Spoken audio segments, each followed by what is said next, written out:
মানে sorry open করে দিতে পারে। সেই ক্ষেত্রে তোমাদের যদি পরীক্ষা হয়, তোমাদের পরীক্ষা হবে আগে। তোমরা তো জানো নিয়মটা কি, না জানো না? ফোর্থ ইয়ার উঠে গেছে এখনো জানো না নিয়ম? এই যে 15 দিন নোটিশ দিয়ে তোমাদের পরীক্ষা নিতে পারবে, 15 দিন না 7 দিন, যাই হোক এরকম কিছু একটা। কারণ তোমাদের অসমাপ্ত পরীক্ষাগুলো নিতে হলে ওই ডেটের বেশি দেওয়া যাবে না।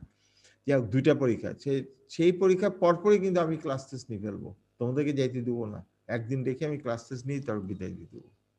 আমার সাবজেক্ট গুলা ক্লাস টেস্ট, আমি কোনো ক্লাস টেস্ট ওই অনলাইনে নিব না। 3-2 এর পরীক্ষা? হ্যাঁ 3-2 পরীক্ষা দিবা না তোমরা?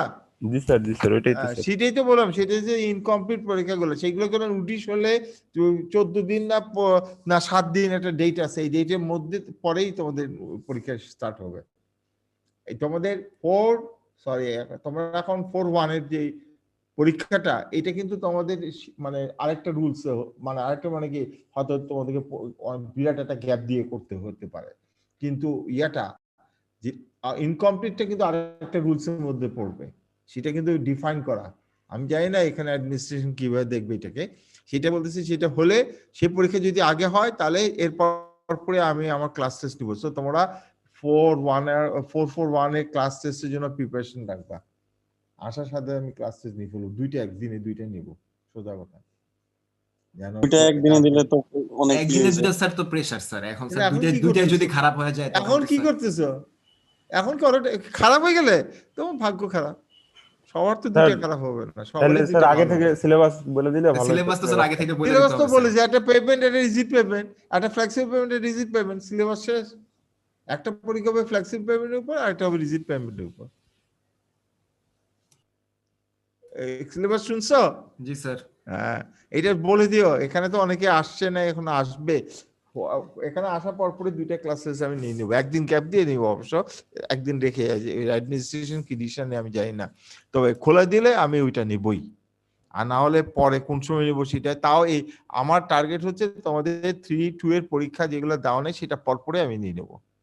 আবার এটাও হতে পারে তোমাদের, তো আমি জানি না, এটা হতে পারে তোমাদের সেশনাল করা হয়নি, সেশনাল গুলো তখন একটা কম্প্যাক্ট ফর্মে চলে আসতে পারে। আমি সেই জায়গাটাও হাত দিতে পারি, আমারটা দিয়ে শুরু করে তারপর তোমার সেশনাল করবে। আমার স্যার এইটাই মনে হয় বেটার হবে, কারণ অনেক দিন স্যার পরে ইউনিভার্সিটিতে গেলে সেশনালের সাথেই স্যার সিটি নিলে ভালো হয় স্যার। সেশনাল সাথে সিটি নেওয়া যাবে না, কি বলো? সেশনাল কি নরমাল সেশনাল হবে, একদিনে 3টা হবে, তখন সমস্যা সিটি তো স্যার 20 মিনিট স্যার, ওইটা 20 মিনিটের জন্য না, প্রত্যেক দিনই তো তোমার রিপোর্ট জমা দিতে হবে। তাহলে তোমরা ওইটা চেয়ে দাও, তখন বললো যে না এটা তো বেশি চাপ হয়ে গেছে। তোমরা পড়ালেখা করে রেডি থাকিও, আমার কথা হচ্ছে এটা। কারণ না তুমি আবার তোমরা ভুল বুঝতেছো। তাহলে আমি বলছি ইউনিভার্সিটি যদি খুলে যায়, মানে নর্মাল প্রসিডিউর ওপেন হয়ে যায়, তাহলে 3-2 পরীক্ষা হবে। 3-2 পরীক্ষা পরে তোমাদেরকে সেশনাল ক্লাসগুলো না হবে। আমি চাচ্ছি 3-2 পরীক্ষা শেষে সেশনাল ক্লাসের আগ মুহূর্তেই আমি এই ক্লাস টেস্ট গুলো নিয়ে নেব, যেন তোমাদের উপর প্রেশারটা না আসে। তোমরা সিলেবাসটা একটু কমায় দেন স্যার, একটু বেশি হয়ে গেছে। কি স্যার সিলেবাসটা বড় হয়ে গেল স্যার। সিলেবাস কোথায়? সিলেবাস তো দুইটা ওয়ার্ড দিয়ে শেষ, একটা রিজিট একটা ফ্লেক্সিবল। তো দুইটা দিয়ে শেষ, এটা তো সেমিস্টারের মানে একদম কোশ্চেনের মতো। রিজিট আর ফ্লেক্সিবল তো আবার দুইটা আলাদা আলাদা টাইপ। আলাদা টাইপ ক্লাস টেস্ট কি পরীক্ষার মতন দিবা এই বিসি দিয়ে? না এখানে শুধু একটা দুইটা কোশ্চেন দিয়ে সেরে দেব। পড়তে তো হবে আমাদের সবার, সবটাই পড়তে হবে না? তোমরা পড়তেছো না নাকি এখন? হ্যাঁ পড়তেছি তো স্যার। বাস তাহলেই তো হলো, পড়লে চিন্তা করার কিছুই নেই, ক্লাসে যা পড়াচ্ছি তাই আসবে। স্যার সিটি কি 12 মিনিটেরই হবে স্যার? হ্যাঁ ওই 12 মিনিট, এটা তো আমার জন্য ফিক্সড, তোমাদের জন্য ফিক্সড। এটা স্যার ফিক্সড। 12 মিনিটে কিভাবে শেষ করব স্যার? 12 মিনিটে তো স্যার এইভাবে একটু সমস্যা আগে আছে। তোমরা শেষ করছিলে 3-1 এ 403। না তোমরা তো 3-2 তে 3-4-1 যেভাবে শেষ করছো ঠিক সেইভাবে। স্যার ওইগুলো তো স্যার ডিজাইন ছিল না স্যার, শর্ট ম্যাথ ছিল স্যার কিছু। ডিজাইন থাকলেও ডিজাইনটা ওই এত লম্বা দিব না যে তোমার ডিজাইনটা 2 লাইনে শেষ হয়ে যাবে। তাহলে ওটা তো কোশ্চেন তো আমি করবো, তখন আমি বুঝবো না কত সময় নিতে পারে। হ্যাঁ না পারলে তুমি সারাদিন কাজ বসে থাকলেও কাজ হবে না, আর পারলে ওই 12 মিনিটের জায়গায় 7 মিনিটের পরীক্ষা দিয়ে উঠে যেতে পারবা। বুঝছে? অ্যান্সার শুনছো আমার? ওগুলো বলে লাভ নাই। তোমাদের বললাম তো, জানা থাকলে খুব একবার খুব অল্পতে শেষ, না জানা থাকলে অনেক সময় লাগবে। সেটা স্যার অন্য- ক্যাম্পাস কবে খুলবে মনে হয় স্যার? আমি জানি না, আমি তো কালকে টিভিতে দেখলাম ফেব্রুয়ারিতে স্কুল কলেজ খুলে দেবে। তোমরা তো এখন স্কুলও পড়ো না, কলেজে পড়ো না, তোমরা পড়ো পাঠশালায়। তো আমরা এটা একটু পরে। ইউজিসির উপর নির্ভর করতে স্যার মাধ্যমিক ও উচ্চ মাধ্যমিক শিক্ষা অধিদপ্তর তো বলছে স্যার মানে কলেজ আর স্কুল, আমাদের তো স্যার ইউজিসি। না না, তোমাদের এটা ভুল ধারণা। তোমাদের কে বলে আমাদের এটা ইউজিসি? কে আমরাও বলছে? তো স্যার আমরাও তো উচ্চ মাধ্যমিকের আন্ডারে পড়ি না স্যার? না, তোমার তারও নিচে পড়ছে, পাঠশালা বললাম না, আসলে সেটা না। ফ্যাক্ট হচ্ছে তোমাদের পড়ালেখার একাডেমিক রুলস, স্যার পাঠশালা পড়ি। University itself. ইউজিসি কাজ কি? ইউজিসি কাজ হচ্ছে ইউনিভার্সিটিকে গভর্নমেন্ট, আমরা যে টাকাটা ডিমান্ড করব সেই টাকাটা গভর্নমেন্ট থেকে কি পায় সে টাকা নিয়ে ডিল করে, আর কিছু না। টাকা পয়সা নিয়ে ডিল করে ইউজিসি। তাহলে স্যার আমাদের পরীক্ষা দেওয়ার ক্ষেত্রে স্যার ইউজিসিটাও কেন মানতে হয় স্যার? পরীক্ষা দেওয়ার ক্ষেত্রে কে বলে ইউজিসিটা মানতে হয়? পরীক্ষা তো এই যে হল বন্ধ স্যার, এগুলো স্যার হল ইউজিসি বন্ধ হচ্ছে গভর্নমেন্ট ডিসিশন, এটা ইউজিসি ডিসিশন না, এটা গভর্নমেন্ট ডিসিশন। এটা তো অন্য জিনিস। গভর্নমেন্ট ডিসিশন হচ্ছে তোমরা হল খুলতে পারবে না, এটা ইউজিসি ডিসিশন। ইউজিসি যেটা, সেটার সাথে তোমরা আসলে বুঝো না। যাও, ইউজিসি কোনো কিছু বলে যদি ভিসি সেটা মেনে কাজ করে, সেটা তো অন্য, মানতে হলে সেই একাডেমিক কাউন্সিলে আসতে হয়, এমনি পারে না। একাডেমিক কাউন্সিল যে ডিসিশন, সেটাই তোমাদের একাডেমিক বিষয় সিদ্ধান্ত হয়, অন্য কারো পারা হয় না। এখন গভর্নমেন্ট একটা আইন করছে, গভর্নমেন্ট যেটা বলতেছে, গভর্নমেন্ট হচ্ছে আরেকটা জিনিস। গভর্নমেন্ট বলতে বুঝাই দিচ্ছে প্রজ্ঞাপন যাকে বলা হয়, সেটা হচ্ছে অন্য জিনিস। সেটা হচ্ছে যে এখন হল খোলা যাবে না, শেষ। এটা ইউজিসি বলে কোনো ওয়ার্ড নেই। হ্যাঁ, আমাদের মেসেজটা, গভর্নমেন্টের মেসেজটা থ্রু ইউজিসি দিয়ে আসে। গভর্নমেন্ট ইচ্ছে করলে সরাসরিও দিতে পারে, এটা কোনো কিছু আসা যায় না।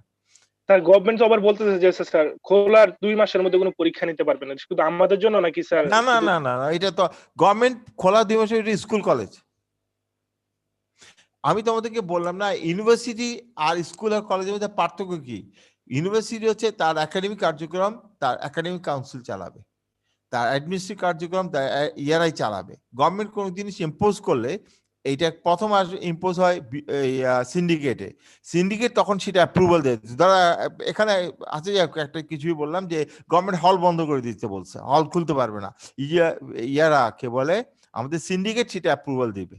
হ্যাঁ ঠিক আছে, গভর্নমেন্ট এটা বলছে, এটা এখন চালু করা যাবে না। ওখানে কিন্তু বাইরের ক্যান্ডিডেট থাকে, বাইরের এক্সটার্নাল থাকে, তারা মানে ডিভিশন কমিশনার, এডিশনাল সেক্রেটারি, এরা তখন গভর্নমেন্ট আইনটাকে চাপি ধরে যে এটা এক্সিকিউট করতেই হবে, এবং সেটা হয়।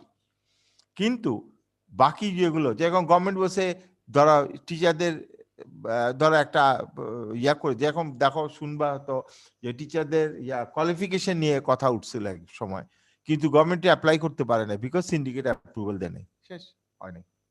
কিন্তু আবার সিন্ডিকেট অ্যাপ্রুভাল দিলে গভর্নমেন্ট আপত্তিও দিতে পারে, কিন্তু সেই আপত্তিটা অন্যভাবে আসবে। কিন্তু ফাইন্যান্সিয়াল ব্যাপারটা government is supreme authority, UGC is supreme authority. ফাইন্যান্সিয়ালে ইউনিভার্সিটি কিছু করতে পারবে না।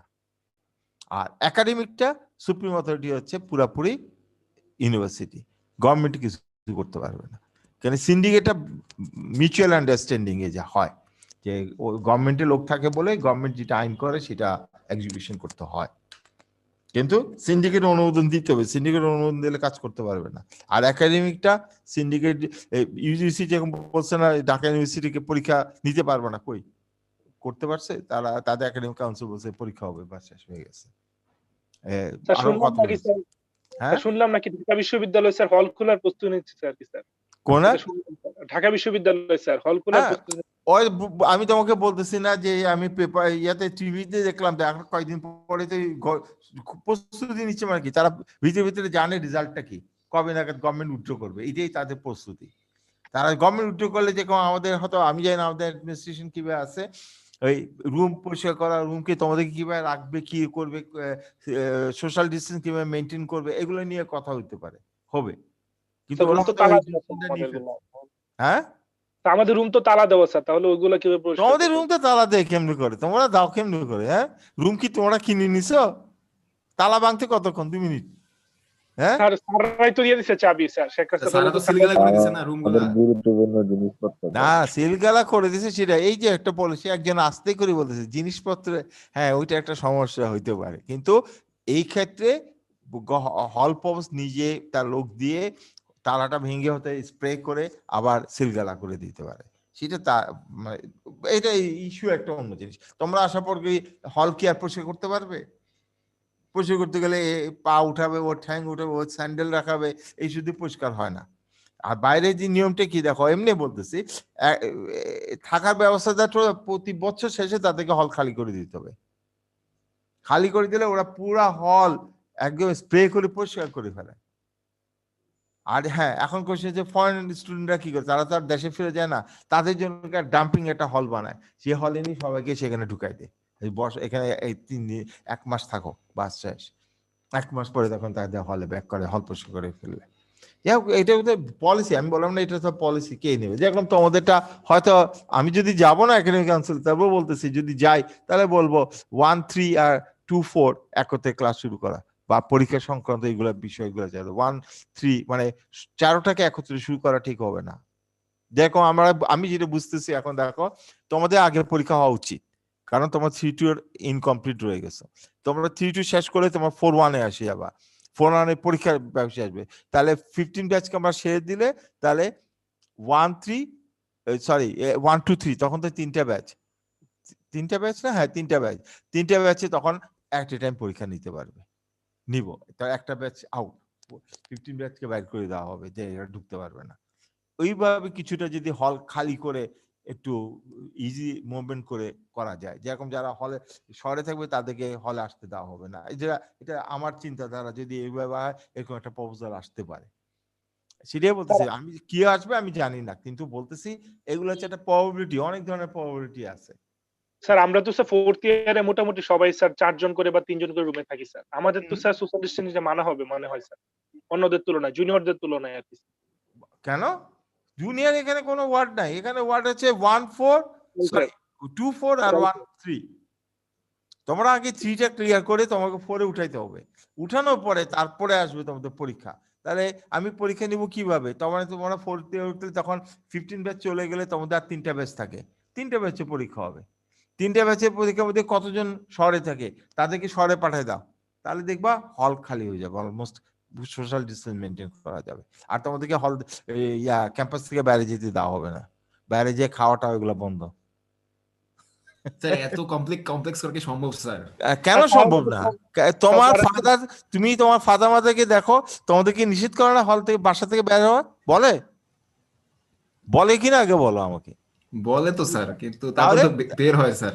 বের হয়, ওরা হচ্ছে ভালো ছেলে না, স্টুডেন্ট বলবো না, ভালো ছেলে না, বাপ মায়ের কথা শুনে। স্যার আমাদেরকে স্যার একটু হাত খরচ যদি দেওয়া যেত তাহলে তো আরে ভালো। বাবা, তোমাদেরকে হাত খরচ না, হাত খরচ, হাত টাকা খরচ করে, হাত খরচ মানে বুঝো, এটা আরেকটা ওয়ার্ড আছে, হাতটা কেটে দেওয়া, হাতটা তোমার বডি থেকে খরচ করে দেওয়া, তাহলে হাত খরচ আর লাগে না। পকেট মানি আর কি স্যার। আলতু ফালতু কথা বলো কি করছে, এগুলো বলার কোনো দরকারই নেই, এগুলো বলাটাই বোকামি। এখন তুমি চিন্তা করো তোমার ফাদার মাদার কত কষ্ট করে তোমাদেরকে পড়াচ্ছে, এটা হ্যাঁ, অনেকে ফাদার মাদার ওই প্রবলেমটা নাই, ম্যাক্সিমাম কিন্তু ওই প্রবলেমটা থাকে কম বেশি। আর তোমরা পাশ করে যাবে এই আশায় তো অনেকে বসে আছে, কিন্তু কোনো তো কাজ হচ্ছে, তোমরা তো খালি খাচ্ছ আর ঘুমাচ্ছ আর ঘুরতেছো, পড়ালেখা স্যার এই জন্য স্যার টিউশনই করে স্যার আমরা, মানে স্যার আমাদের নিজের খরচটা চালাই আর কি স্যার। এখন যদি স্যার বের হতে না দেয় স্যার, তাহলে টিউশন করাবো কেন? হ্যাঁ, সেটা প্রশ্ন আসে না। তোমার জীবনটা হচ্ছে প্রথম, তারপর না টাকা। আগে জীবন রক্ষা করো, তারপর টাকা। তুমি যদি এখনই চিন্তা করো যে আমি বড়লোক হয়ে যাব, তাহলে তো কথাই নেই, কি দরকার তোমাদের চিন্তা করতে হবে। টিউশনি করে মাসে 30,000 টাকা কামায় তুষার। তাহলে তাতে মাঝে মাঝে তাকে ধরে সিল, বুঝো সিল? স্যার রুমমেট তাও খাওয়ায় না স্যার, বললেও খাওয়ায় না। তোমরা ইনঅ্যাক্টিভ ফ্রেন্ড, অ্যাক্টিভ ফ্রেন্ড না, ইনঅ্যাক্টিভ ফ্রেন্ড। তাকে কনভিন্স করতে পারো না, এটাই তো তোমাদের ডিসাইড, তোমাদের তো বলাই ঠিক না এটা। ওরা খায়া খেয়ে মোটা হয়ে যেতেছে, এই জন্য স্যার খাওয়াই না এখন। হ্যাঁ স্যার খায়া খেয়ে মোটা হয়ে যেতেছে। হ্যাঁ, সেই জন্য স্যার সব নিজে খায়। ও আচ্ছা, তাহলে সে আরেকটা কারণ বলতে পারে, তার হয়ে এখন আমি বলি, সে খেয়ে দেখছে সে মোটা হয়ে যাচ্ছে, তোমাদেরকে খাওয়াতে চায় না, কারণ তোমরা মোটা হয়ে যাবে, মোটা হয়ে গেলে কোলেস্ট্রল বাড়বে, কোলেস্ট্রল বাড়লে হার্ট অ্যাটাক হবে, এইগুলোর জন্য তোমাদেরকে ওখান থেকে সেভ করে রাখতেছে। জি স্যার, সেভ করার জন্য স্যার এরকম করতেছে। ও, এটা যদি বুঝে তাহলে আর অভিযোগ দাও কেন? খাওয়ায় না স্যার কিপটা মানুষ 26,000 টাকা স্যার ফোন কিন স্যার আমাদের খাওয়াইতে বললো না একটু। ও ও ওইটাও খাওয়া নেই 26,000 মধ্যে 2600 260 কিছু টাকা হোক খরচ শুধু করে খাইতেছে স্যার, কিছু হোক শুধু খাইতেছে স্যার, শুধু খাই, শুধু ট্রিট দে এরকম করে স্যার। এটা ওর নিজের কথা বলছে। ভালো ভালো তোমরা তো তোমাদের অবস্থাতে এরকম পড়ালেখা বাদ দিয়ে ল্যাপে নিচে ঢুকে এখন ক্লাসও করো না? স্যার এত কমপ্লেক্স যদি হয় ক্যাম্পাসের এই যে স্যার আউটগোয়িং ইনকামিংটা, তাহলে স্যার যদি ইন না কেস যদি এটা কেউ তো ইনফেক্টেড শোনো হয়, শোনো একটা জিনিস হচ্ছে মিনিমাম তোমাদেরকে 3-4 মাস বা 6 মাস পর্যন্ত কিছু রেস্ট্রিকশন আনতেই হবে, না হলে এখানে কারো করোনা হলে তখন কি হবে? না এটাই স্যার বলতেছে স্যার, ইন কেস যদি স্যার কেউ ইনফেক্টেড হয়, সে তো মনে করেন স্যার মানে বুঝতে পারলো না সে ইনফেক্টেড, এখন এই না বুঝার মধ্যে স্যার আরো কয়েকজনের মধ্যে ইনফেকশনটা ছড়ায় গেল, তখন স্যার কি হবে স্যার? তখন হবে এখানে একটা আমাদের এখানে একটা ইয়াকে ছাত্রদের তোমাদের কি টিএসসি যাকে বলা চলে এক্সেন্সে, সেখানে তোমাদেরকে নিয়ে আসা হবে আইসোলেশন স্যার। আইসোলেশন, অবশ্যই আইসোলেশনে যেতেই হবে, কিছু করার নেই। এইগুলা এটা হচ্ছে চিন্তা, কিন্তু হবে কেন? তোমরা সুস্থ আসলে সুস্থ থাকলে আর হবে কেন? তোমরা যদি সাবধান থাকো, এটা তো স্বাভাবিক জিনিস। তোমাদেরকে এখন বুঝতে হবে তোমার ফাদার মাদার, তোমরা এখন যে স্টেজে আসছো তোমার ফাদার মাদার তোমাদের উপর অনেক ভরসা করে আছে, তোমরা কি হেল্প করো তোমার ফাদার মাদারকে সেটা না, তোমরা সাকসেসফুল হও, ভালো চাকরি করো, এটা দেখার জন্য ফাদার মাদার উগ্রীব হয়ে আছে।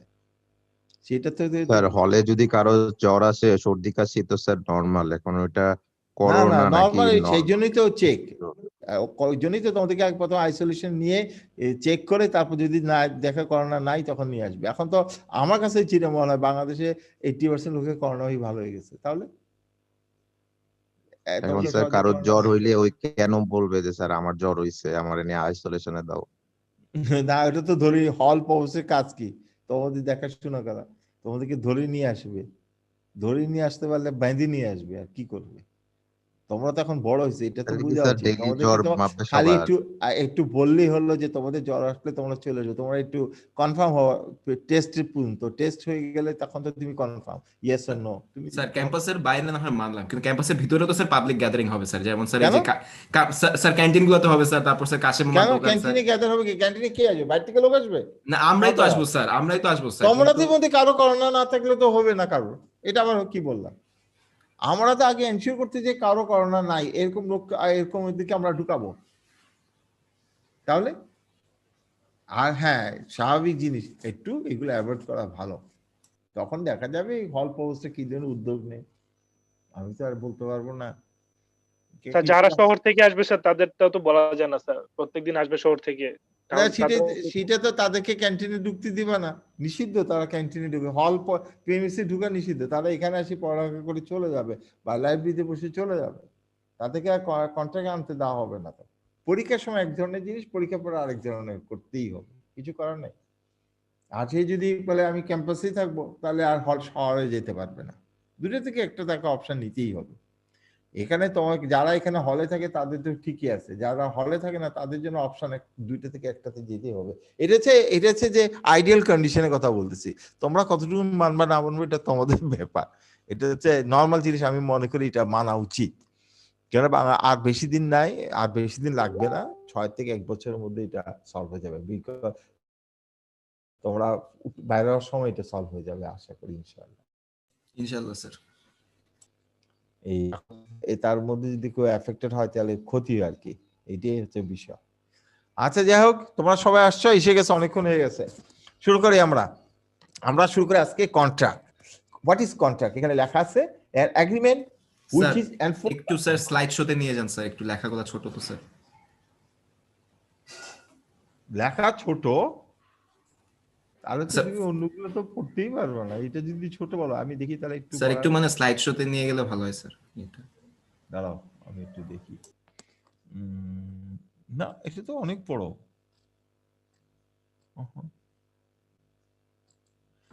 স্যার স্লাইড শোতে নিন স্যার। ফোন থেকে একটু ইয়ে হচ্ছে স্যার, ফোন থেকে একটু ইয়ে হচ্ছে। কি হচ্ছে? মানে ফোন থেকে একটু ছোট আসতেছে মানে এটা স্ক্রিনটা। আচ্ছা দাঁড়া আমি দেখতেছি একটু। আচ্ছা বুঝছি, তোমার কথা আমি বুঝছি। মিনিমাইজ না তো আসতেছে না, দেখি আবার স্লাইড শোতে আমি তো স্লাইড শোতেই তো আছি, এত কি আছে? তার উপরের দিকে স্যার আছে স্যার, এই যে আচ্ছা স্লাইড শো রিভিউ ওইগুলো স্যার হ্যাঁ উপরে বুঝছি তো কথা বুঝছি, রিপ্লেসমেন্ট উপরে আসতে পারে একদম নিচের কোনায়। স্যার নিচে স্যার এই যে 75% এর পাশে স্যার আইকনটা আছে স্যার, হ্যাঁ ওখানে হ্যাঁ বুঝছি, আমি তোমাদের কথা বুঝছি, তো এখন তো সেটাই করতে হবে, গেলে তো অন্য জিনিস হয়ে যায়। আচ্ছা যাই হোক,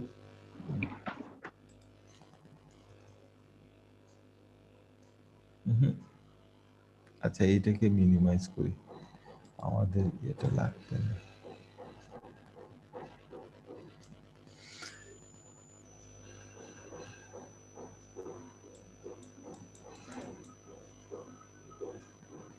স্যার ঠিক আছে স্যার, এখন ঠিক আছে। হ্যাঁ ঠিক আছে, তাহলে এখন আমরা জানি এটা কি পুরোটা আসছে কিনা, আমি একটু দেখি। পুরোটা আসছে। What is contract? An agreement which is enforced by law is contract. মানে তোমার কারোর সাথে কোনো এগ্রিমেন্ট করলে সেই এগ্রিমেন্ট মানে কি একজনের সাথে কোনো কিছু মিউচুয়ালি আন্ডারস্ট্যান্ডিং এ গেলে সেই আন্ডারস্ট্যান্ডিংটা যদি ল দ্বারা এনফোর্স করা যায়, এনফোর্সেবল হয়, তখন সেটাকে কন্ট্রাক্ট বলে। মানে তোমার সাথে আমার একটা এগ্রিমেন্ট হচ্ছে, তুমি শহরে যাবা, আমি বলছি আমি শহরে যাচ্ছি, তুমি আসো শহরে, তোমার সাথে একটা এগ্রিমেন্ট হলো। সেই এগ্রিমেন্টটা যদি লফুল, যদি তোমাকে আমি পরে ধরতে পারি, একজন একজনকে ধরতে পারে, তার মানে ল সেটা প্রোভাইড করবে, তখনই সেটাকে কন্ট্রাক্ট বলে। The contract variably follow a proposal from one party and accept by the other. তার মানে কন্ট্রাক্টটা অবশ্যই একজন তোমাকে অফার করবে একটা ফর্মে, কাগজে, আরেকজন সেটা অ্যাকসেপ্ট করবে, তখনই এটা কন্ট্রাক্ট, সেটাকেই কন্ট্রাক্টের প্রসেস বলে। এখন আমরা যে এটা হচ্ছে জেনারেল একটা দুইটা টার্ম বলা হয়েছে, এখন আমরা যাচ্ছি যে আমাদের সিভিল ইঞ্জিনিয়ারিং এর কন্ট্রাক্ট বলতে আমরা কি বুঝি। আচ্ছা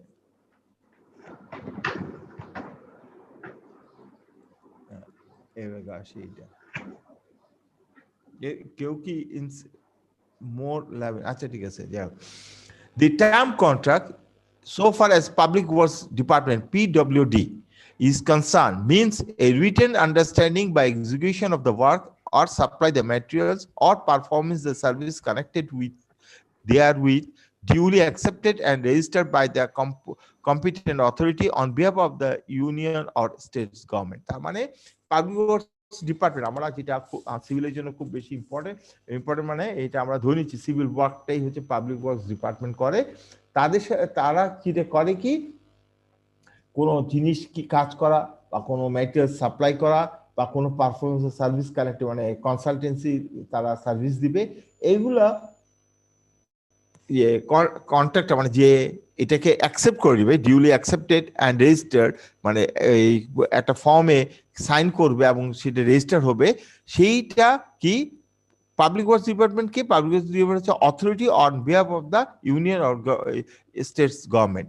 মানে আমাদের দেশে পাবলিক ওয়ার্কস হচ্ছে স্টেট গভর্নমেন্টের অন বিহাফ অফ দ্য গভর্নমেন্টের অথরিটি তাদের কাছে আছে পাবলিক কাজ করার জন্য, সিভিল ওয়ার্ক করার জন্য, সেই হিসাবে পাবলিক ওয়ার্কসটা আসছে। তার মানে আমরা কন্ট্রাক্টটা এখন শুধুমাত্র পাবলিক ওয়ার্কস ডিপার্টমেন্ট কিভাবে কন্ট্রাক্টগুলো ডিল করে সেটা নিয়ে আমরা আলোচনা করব। এখন আসি আমরা সেকেন্ড, ওরে বাবা, হ্যাঁ এটা তো করলাম, এবার আসি contract and there job. Contractors and their job. The term contractors mean private individuals, partnership firm, public or private limited concern who have made such an understanding for the execution of the work, supply materials, and for service concerned therewith with the respective government. Acha, the contractor means contractor যারা কে, এটা মানুষ, individual মানুষ হতে পারে, partnership firm হতে পারে, public or private লিমিটেডও হতে পারে। তারা যেই কোনো কাজ বা সাপ্লাই দেওয়ার একটা আন্ডারস্ট্যান্ডিং এ গেলেই সেটাকে আমরা, যে লোকটা এই আন্ডারস্ট্যান্ডিং, যে কোম্পানি আন্ডারস্ট্যান্ডিং, যে ফার্ম এই আন্ডারস্ট্যান্ডিং এ যাবে, সেটাই হচ্ছে, তারা হচ্ছে কন্ট্রাক্টর। ক্লিয়ার কিনা? এটা হচ্ছে ডেফিনিশন অফ কন্ট্রাক্ট। কন্ট্রাক্টর কে? যারা যে কাজটা করবে তারাই হচ্ছে contractor. Following category of contractors are generally enlisted. আমরা কি টাইপের কন্ট্রাক্টর দেখতে পাই? জেনারেলি এনলিস্টেড কোথায়? এটা কিন্তু আবার মনে রাখবো সবসময় এই চ্যাপ্টারটাতে আমরা আছি শুধু public works department, building and road. যদিও পাবলিক ওয়ার্কস ডিপার্টমেন্ট রোড করেন না, এটা রোডস অ্যান্ড হাইওয়ে, তাহলে আমরা পিডব্লিউডি অ্যান্ড রোডস এর কথাই বলতে পারবো, দুটেই আমাদের ক্যাটাগরির মধ্যে পড়বে। ফলোইং ক্যাটাগরি কন্ট্রাক্টর আর জেনারেলি আনলিস্টেড। পিডব্লিউডি বিল্ডিং করবে অথবা রোড করবে, sanitary installation, water supply, electrical and air condition, furniture. তার মানে এই টাইপের কাজগুলো হচ্ছে মানে আমাদের জেনারেল ভাবে আমরা দেখতে পাই কাজ করার জন্য কারা কন্ট্রাক্টর হিসেবে নিয়োগ পেতে পারে এই ধরনের কাজে। তারপর আসতেছে কন্ট্রাক্টর কোয়ালিফিকেশন। কন্ট্রাক্টরের কি কোয়ালিফিকেশন থাকবে খেয়াল করো সবগুলো। আমরা কিন্তু পরে এটা আমি জাস্ট পড়ে, এটা তোমরা পড়লেও পারো, পড়ে ফেলতে পারবা, কিন্তু আমি একটু বলে আছি, পরে আমরা ক্লাসিফিকেশনে যাই একটু ডিসকাস করব। Every contractor has desire qualification which work he wants to do. তার মানে কন্ট্রাক্টর, এভরি কন্ট্রাক্টর, প্রত্যেক কন্ট্রাক্টরে সেই কাজে কোয়ালিফিকেশন থাকতে হবে, সেই কাজ করার কোয়ালিফিকেশন থাকতে হবে, ডিজায়ার কোয়ালিফিকেশন থাকতে হবে, which work he wants to do, যে কাজটা করবে সেই কাজে তার কোয়ালিফিকেশন থাকতে হবে। তার মানে একজন বিল্ডিং করলে সে কতগুলো এর আগে বিল্ডিং করছে, দ্যাট ইজ হিজ কোয়ালিফিকেশন। একজন রোড করলে, বড় বড় রোড করলে, আমি ছোট রোডের কথা বলতেছি না, বড় রোড যেগুলা open district, national highway, district road, regional road, এই টাইপের রোডে কোয়ালিফিকেশন থাকলে তাকে আমরা সেই কাজই দিতে পারবো। যার রোডের কনস্ট্রাকশনে এক্সপেরিয়েন্স আছে কিন্তু বিল্ডিং করতে চায়, তাকে আমরা সেই কাজে কন্ট্রাক্টর বলতে পারবো না। ক্লিয়ার কোয়ালিফিকেশন সেটা। Each of them expected to have a machinery equipment required for the job. প্রত্যেকেরই, সে শুধু কাজ করছে সেটা বললে হবে না, তার ওই কাজে যে যন্ত্রপাতি বা মেশিনারি যা থাকবে, ইকুইপমেন্ট যা থাকবে সেটা তাকে তার থাকতে হবে, তখনই সে কোয়ালিফাইড করবে। এখানে এখন কোয়ালিফিকেশনের কথা আসছে। প্রথমটা আছে কন্ট্রাক্টরের ডেফিনিশন, কোন কন্ট্রাক্টরকে আমরা কোন কাজের জন্য অ্যালাউ করব, আর কোন কন্ট্রাক্টর তার মেশিনারি আছে কিনা সেই জন্য তাকে আমি কোয়ালিফাই করব। কন্ট্রাক্টর শুড হ্যাভ, কন্ট্রাক্টর কি থাকবে, professional ability to understand and implement the contractual obligation and subsidiary instruction given by the engineer in charge of the department. তার মানে প্রফেশনাল এবিলিটি, তার প্রফেশনাল এবিলিটি থাকতে হবে বুঝার এবং ইমপ্লিমেন্ট করা। ঠিক আছে, কাজটা বুঝা ইমপ্লিমেন্ট করা, কার থেকে কাজটা বুঝবে, ইঞ্জিনিয়ারিং ইনচার্জ থেকে কাজটা বুঝবে, এবং ইমপ্লিমেন্ট করার তার থাকতে হবে, ক্যাপাসিটি থাকতে হবে। ইঞ্জিনিয়ারিং ক্যাপাসিটিটা কি থাকতে হবে, তখনই কন্ট্রাক্টর সেটা তাকে, তখন আমরা বলবো হ্যাঁ সে একটা ভালো কন্ট্রাক্টর। ফাইন্যান্সিয়াল রিসোর্সফুল, তার মানে তার টাকা পয়সা থাকতে হবে কাজ করার জন্য, কারণ কাজটা করতে হলে তার টাকা খরচ করবে, টাকা খরচ করলে কাজ শেষ হলে সে টাকা পাবে। কিছু কিছু রানিং বিল বলো, যাই বলো, হোয়াটএভার, কাজ কিন্তু তাকে আগে করতে হয়, তারপর সে মানে তার কিছু ইনভেস্টমেন্টের কোশ্চেন আসবে। তার মানে আমি কাজটা কি ধরনের কাজ করব, সেই কাজের সাথে ফাইন্যান্সিয়াল রিসোর্সটা আমি দেখবো। যেমন আমি 100 কোটি টাকা একটা কাজ দিচ্ছি, ডেফিনেটলি দেখবো তার 100 কোটি টাকা ধরো বিল আছে, প্রতি 40 লাখ 140 কোটি, তার মানে ফাইন্যান্সিয়াল রিসোর্স তার 40 কোটি টাকা আছে কিনা সেটা দেখবো। 40 কোটি টাকা কাজ করলে তাকে একটা বিল দেওয়া হবে, সেই হিসেবে তার ফাইন্যান্সিয়াল রিসোর্সটা দেখতে হয়। ফাইন্যান্সিয়াল রিসোর্সটা কিসের উপর ডিপেন্ডেন্ট, যে কাজটা করবে সেই কাজের অ্যামাউন্টের উপর ডিপেন্ড করবে, ফুল অ্যামাউন্ট না, পার্শিয়ালি, কোন সেখানে কিভাবে কন্ট্রাক্ট আছে যে কত পার্সেন্ট তাকে কাজ করলে বা কি কাজ করলে তাকে টাকা দেওয়া হবে, সেই কাজের অ্যামাউন্টটা তাকে দেখতে হবে, সেই টাকাটা তার আছে কিনা কাজ করার মতো। তারপর capacity to control the labour, particularly by way of regular payment of fair wages, observation of labour regulation. তার মানে লেবার কন্ট্রোল করার তার ক্যাপাসিটি থাকতে হবে, এবং সেই তাকে যে টাকাটা দিবে, ওয়েজেস টাকা দিবে, সেটা কিন্তু আমার লেবার রেগুলেশনের মধ্যে থাকতে হবে। শর্ত কিন্তু এটা মাস্ট। আমাদের দেশে এটা খুব একটা ফলো করে না, বাইরে কিন্তু খুব বেশি এটা খুব সিরিয়াসলি ফলো করে, যে এর জন্য দেখা যায় যে বাইরের দেশে ওই যারা অ্যানলিস্টেড, যারা ওই দেশের না মানে লুকায় কাজ করে যাকে বলা চলে এক্সেন্সে, তাদেরকে কম টাকা দেয়। কি কারণ লেবার রেগুলেশনের মধ্যে তারা নাই। ওদের দেশে কাউকে বা যে কাজ করার অনুমোদন পাবে তাকে কিন্তু লেবার রেগুলেশন হিসেবে তাকে পেমেন্ট দিতে হবেই। এইটা হচ্ছে মেইন কারণ, যার জন্য ওইটাই বলছে ক্যাপাসিটি কন্ট্রোল, লেবার কন্ট্রোল করা এবং তাকে ওয়েজেস লেবার রেগুলেশনের মধ্যে টাকা দিতে হবে। উইলিংনেস মেইনটেনেন্স রিপুটেশন ইন্টিগ্রিটি, তারপরে যেই কন্ট্রাক্টর তাকে অবশ্যই তার নিজের রেপুটেশন ইন্টিগ্রিটি যেন বাড়াইতে পারে সেই দিকে তার উইলিংনেস থাকতে হবে।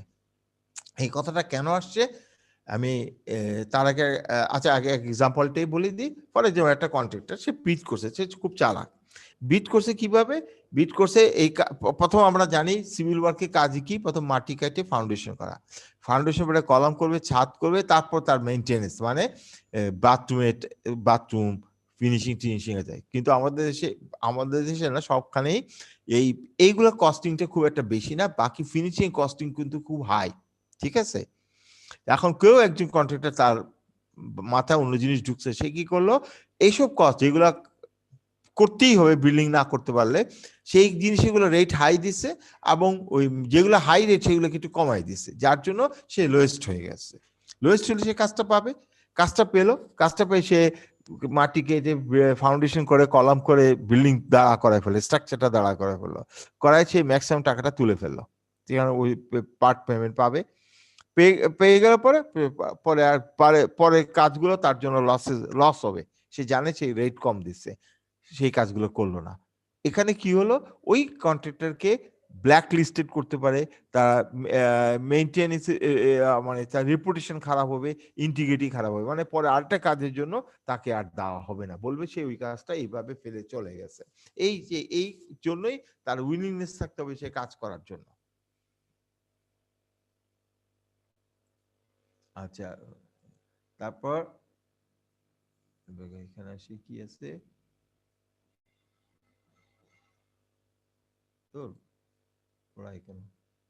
আমরা গেলাম কোথায় একটু দেখি।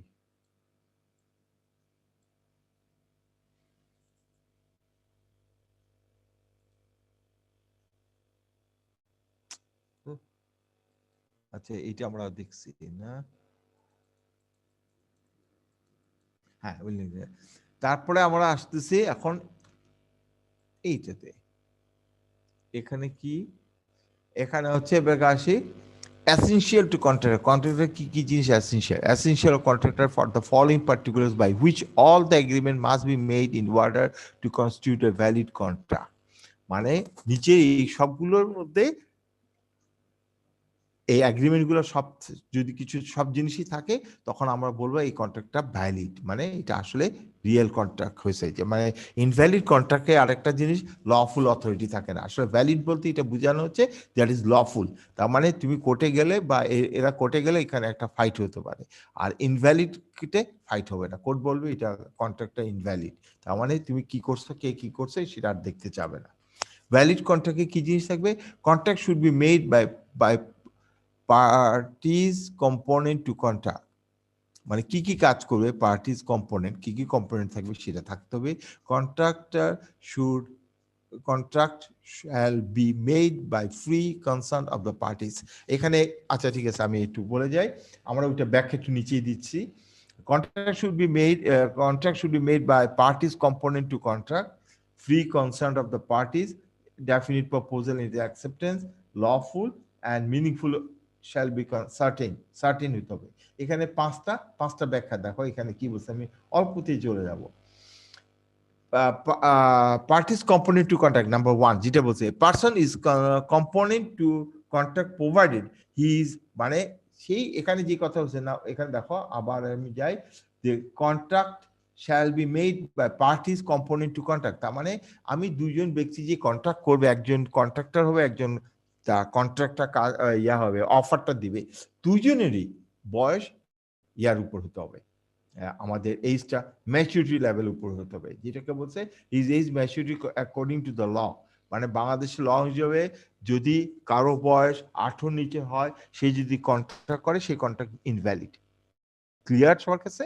কেন আমরা ভ্যালিড ইনভ্যালিড আছে? A person who is not a mature according to the law to law can break an agreement. তার মানে যে যদি আত্মবচন ভুল করে যদি একটা কন্ট্রাক্ট কারোর সাথে করে ফেলে এবং সে যদি ওই কন্ট্রাক্টটা ঠিক মতো ফুলফিল না করে, অপোজিট হ্যান্ড যে কন্ট্রাক্টটা দিছে বা যে কন্ট্রাক্ট হবে তারা কিন্তু কোর্টে যেতে পারবে না। কোর্টে গেলে প্রথমে বলবে সে যে ইনম্যাচিউর ল অফ আমাদের দেশে ল হিসাবে, অতএব এই কন্ট্রাক্টটা ভ্যালিড না।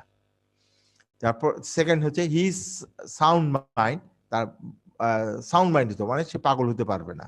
He is not disqualified for contracting by or law to which he is subjected. সে যদি ডিসকোয়ালিফাই হয় তাহলে সে বাদ পড়েই যাবে, আর ডিসকোয়ালিফাই না হলে তাহলে কন্ট্যাক্ট করা যাবে, এরকম আর কি। তাহলে এবার গেল আমাদের না সরি এটাও না, এর উপরে চলে গেছে এইটা। তারপরে আচ্ছা এটা হচ্ছে এ। তারপর হচ্ছে shall be free concern of the parties. Free concern বলতে কি বোঝাচ্ছে? Free consent of parties. Two or more persons are said to be concerned when they agree upon the same thing in the same sense. Consent is said to be free. মানে free consent বলতে বুঝাচ্ছে যে দুইজন, যে একজন হবে কি two or more person, দুই বা দুইয়ের অধিক হতে পারে, are said to be concerned when they agree upon the same thing in the same sense. একই জিনিস বুঝবে, একই জিনিস বুঝলে যদি দুজনেই এইভাবে বুঝে তখন আমরা বলবো ফ্রি কনসার্ন। মানে আমি তোমাকে বলতেছি এই কাজটা করে দিলে, বা এক্স বলতেছে ওয়াই কে এই কাজটা করে দিলে তোমাকে 100 টাকা দিব, আর ওয়াই বুঝছে ঠিক আছে এই কাজটা যদি আমি করি তাহলে আমি 100 টাকা পাবো, তখন এইটাকে বলা হবে ফ্রি কনসার্ন। আর যদি এরকম হয়, কথাটা এরকম পেঁচানো থাকে, ও সরি এখানে আরেকটা জিনিস রয়ে গেছে, সেটা হচ্ছে যে এই কাজটা করে এটা বলছে কিন্তু দেখা গেছে এটাকে ফ্রি কনসার্ন বলবে না। কেন বলবে না? দেখা গেছে এটা ও যে বলতেছে যে এই কাজটা করলে তোমাকে আমি 100 টাকা দিব, সে কিন্তু বলেন এই ডিউরেশনটা। তার মানে এই ডিউরেশন নিয়ে যদি পরে যদি বলে, আমি না বলে এই কাজটা কতদিন, 1 সপ্তাহের কাজ তুমি 1 মাস লাগাচ্ছ কেন, এইটা তার বলার স্কোপ আর থাকবে না। তার মানে যখন যদি আমি বলি এই কাজটা তুমি আমাকে 10 দিনে করে দিতে হবে, তোমাকে আমি 100 টাকা দিব, এবং 10 দিন কবে থেকে, যখনই আমি তোমাকে বলে আজকে যদি তুমি অ্যাকসেপ্ট করো কালকে থেকে আমার ডে কাউন্ট হবে, এইভাবে যদি একদম পুরো জিনিস ক্লিয়ার থাকে তখনই এটাকে বলা হয় ফ্রি কনসার্ন। তারপর আছে if it is not causes under influence, এবং এইটা ইনফ্লুয়েন্স হতে পারবে না, কেউ কাউকে ইনফ্লুয়েন্স করতে পারবে না। ইনফ্লুয়েন্স করলে আর এটা ফ্রি কনসার্ন হবে না, মানে যেটাকে আমরা বলে আরেক সেন্সে জোর করতে পারবে না। It is not causes by committing or threatening to commit any act forgetting by Bangladesh penal code and unlawful drainage. আচ্ছা যাই হোক, এটার দরকার নেই, এখন পুরোটা পড়লে বুঝবা। তার মানে তোমাকে থ্রেট করছে অথবা কমিটিং করছে, তোমার থেকে জোর করে আদায় করে নিছে, এবং যেটা বাংলাদেশ প্যানেল কোড অ্যাকসেপ্ট করে না সেই ধরনের কাজ। এখানে বাংলাদেশ প্যানেল কোডে কি আছে সেটা তখন আসবে, তখনই এইটাকে আর ফ্রি কনসার্ন বলবে না। ঠিক আছে? It is not causes by fraud, এখানে কোনো ফ্রড থাকবে না, তখনই এটা ফ্রি কনসার্ন হবে। It is not causes by misrepresentation, এটা ভুল ব্যাখ্যা যেন না থাকে, ভুল থাকতে পারবে না, থাকলে এটা ফ্রি, না থাকলে এটাকে বলো free concern. It is not causes by mistake, এখানে কোনো মিস্টেক থাকতে পারবে না, তখনই এটাকে বলবো ফ্রি কনসার্ন। তারপরটা হচ্ছে ডি,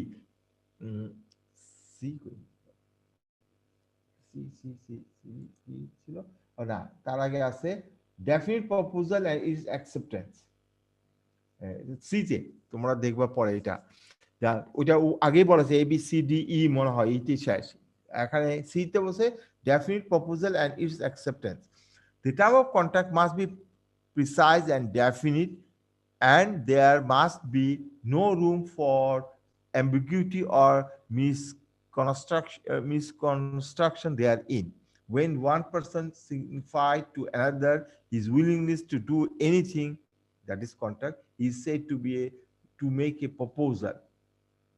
তার মানে তাহলে প্রপোজালের ডেফিনিশনটা, ডেফিনিট প্রপোজাল বলতে আমরা কি বুঝতেছি যে কোনো কাজ প্রিসাইসলি এবং ডেফিনিট ভাবে, এবং কোনো অ্যাম্বিগুইটি বা মিসকনস্ট্রাকশনের কোনো রুম থাকবে না, মানে থাকতে পারবে না। এখানে 4টা ওয়ার্ড আছে, প্রিসাইজ, ডেফিনিশন, এটা হতে হবে, কোনো রুম থাকবে না ambiguity or misconstruction therein. When one person signed to another, he is willing to do anything. মানে একজন স্যার ঠিক আছে এই কাজটা আমি করব, কন্ট্রাক্ট করা হয়ে গেল, তখনই এটাকে বলা হয় প্রপোজাল। ক্লিয়ার? এখন প্রপোজালের ডেফিনিশনটা কি? প্রপোজাল ডেফিনিশন হচ্ছে প্রথম ডেফিনিশন দুইটা জিনিস, প্রিসাইজ এন্ড ডেফিনিট হতে হবে কন্ট্রাক্টটা। তারপর হচ্ছে কোনো এম্বিগুইটি বা মিসকনস্ট্রাকশনের কোনো রুম থাকবে না। আর থার্ড হচ্ছে সে উইলিংলি সাইন করার পর, তখন এটাকে কন্ট্রাক্ট বলে। সাইন না হলে কিন্তু কন্ট্রাক্ট হলো না। আচ্ছা, আর অ্যাকসেপ্টেন্স হচ্ছে যখন এটা অ্যাকসেপ্ট করবে তখন এটাকে বলতেছে অ্যাকসেপ্টেন্স কন্ডিশন। এটা হচ্ছে সি। সি এর পরে আসতেছে ডি। ডিটা কি? Consideration or obligation are lawful. The consideration or obligation of an agreement is said to be unlawful if forgotten by law and fraudulent or such nature that if permitted it were defect the previous by any law or in the public. The considering obligation are lawful. তার মানে আমি তার সাথে একটা agreement করব, consideration objective agreement হবে, is said to be unlawful if forgotten by the law. আমি যদি আনলফুল কিছু কাজ করে কি লজ মাধ্যমে, বা আমি ভুল করে ডিফেক্টিভ একটা প্রভিশন আমি ঢুকাই ফেলছি যেখানে লজ এটা প্রোভাইড করে না তার রাইটটাকে, তখনই এটাকে আমরা বাদ করব। তার মানে এইগুলো জিনিস থাকতে পারবে না, সেটা কনসিডারেশন আর অবজেক্টিভ আর লফুল, তখন এটাকে লফুল হবে। সোজা কথা এক কথায় বলা যায় লফুল মানে বাংলাদেশ প্যানাল কোডে যেই কারণগুলা যাকে যে রাইট দেওয়া হচ্ছে সে রাইট যদি ফুলফিল করে তাহলে এটা লফুল হবে, যদি ফুলফিল না করে তাহলে এটাকে আমরা বলবো লফুল না। তারপর that mean that shall be certain. আর লাস্টটা হচ্ছে সার্টেন। সার্টেন মিনিংটা কি? এই meaning of agreement shall be certain or capable of being made certain. মানে meaning of agreement shall be certain or capable of being made certain. তার মানে কি বললো এখানে খেয়াল করো, দ্য মিনিং অফ এগ্রিমেন্ট, এগ্রিমেন্টের মানে হচ্ছে শ্যাল বি সার্টেন। এটা একটা যখনই তুমি কারোর সাথে একটা এগ্রিমেন্টে যাবা এটা তখনই বলবে সার্টেন, মানে ওই এগ্রিমেন্টটা মিনিং হতে হবে, মিনিং না থাকলে কিন্তু এগ্রিমেন্টটা সার্টেন বলা যাবে না। অথবা capable of being made certain, অথবা এইটা ওই এগ্রিমেন্টটা ক্যাপেবল বা বলতে পারতেছে যে এটা সার্টেন। ক্লিয়ার? তাহলে এখন আমরা গেলাম যে ওই কন্ডিশনগুলো গেল, এখন আমরা নতুন ইয়েতে ঢুকি, এটাতে টাইপ অফ ইঞ্জিনিয়ারিং কন্ট্রাক্ট। এইটাই হচ্ছে মেইন তোমাদের জন্য। আসলে ওগুলো হচ্ছে মানে একটা আইডিয়া দেওয়া হয়েছে কিভাবে কন্ট্রাক্টের মিনিংটা কি, কন্ট্রাক্টের ডেফিনিশনটা কি, কন্ট্রাক্টে কি কি রুলস থাকতে হয়, কন্ট্রাক্টে কে কোয়ালিফাই করবে, কন্ট্রাক্টে কে করবে না, লফুল অথরিটি বা প্যানেল কোডে লটা ইমপ্লিমেন্ট করা যাবে কিনা, সেটা হচ্ছে কন্ট্রাক্টে। এখন type of contract, engineering contract. এখন আমরা কন্ট্রাক্ট কত ধরনের হতে পারে, কত ধরনের কন্ট্রাক্ট আছে। Following are the different type of contract. আমরা বলছি এই কন্ট্রাক্টটা আমরা মেইনলি শিখবো কিসের উপর ভিত্তি করে, পিডব্লিউডি কন্ট্রাক্ট হিসেবে। এটা অন্য কাজেও লাগবে, কিন্তু নর্মালি আমরা পিডব্লিউডি কন্ট্রাক্ট হিসেবে এটাকে ট্রিট করি। মানে পাবলিক ওয়ার্কস অথবা যে কোনো বলতে পারো যে কোনো কাজের জন্য এই কন্ট্রাক্টগুলো হতে পারে। তার মধ্যে আসি কয়টা, এখানে 10টা আছে, আমি আস্তে করে দেখি পারা জানে 10টা ঢুকা, হ্যাঁ গেছে। Item rate contract, percentage rate contract, lump sum contract, labor contract, material supply contract, price work agreement, cost plus percentage rate contract, cost plus fixed free contract, cost plus sliding or fluctuating free scale contract, target contract. তাহলে আমরা এই 10টাই এখন ডেফিনিশনটা একটু বোঝার চেষ্টা করি। আচ্ছা, প্রথম হচ্ছে আইটেম রেট কন্ট্রাক্ট। এটা কি? ও সরি, এই 10টার মধ্যে এই 10টার পরে আর কি আছে, এরপরে বলতেছে আরো কন্ট্রাক্ট আছে। সেটা কি? আরো আছে 10টার পরেটা, major contract or schedule contract, negotiation contract, rate contract, turnkey or combined engineering and construction contract, conditional contract. তার মানে এখানে আছে 5টা, 10 প্লাস 15টাই আমাদের কন্ট্রাক্ট আছে। এই 15টার মধ্যে এখানে 5টা আলাদা করার পিছনে কারণ হচ্ছে এইটা কিন্তু গভর্নমেন্ট অথরিটি এই ধরনের কন্ট্রাক্ট করে না। করলে সেটা করে না, কি নর্মালি এসব কন্ট্রাক্ট করে না। এগুলা কোনটা ক্ষেত্রে হতে পারে, ওটা হচ্ছে বড় বড় প্রজেক্টে এইসব কন্ট্রাক্ট আসে, অথবা প্রাইভেট সেক্টরে ছোট কন্ট্রাক্টও এই ধরনের কাজ করে, ছোট প্রোডাক্টে এই ধরনের কাজ করে।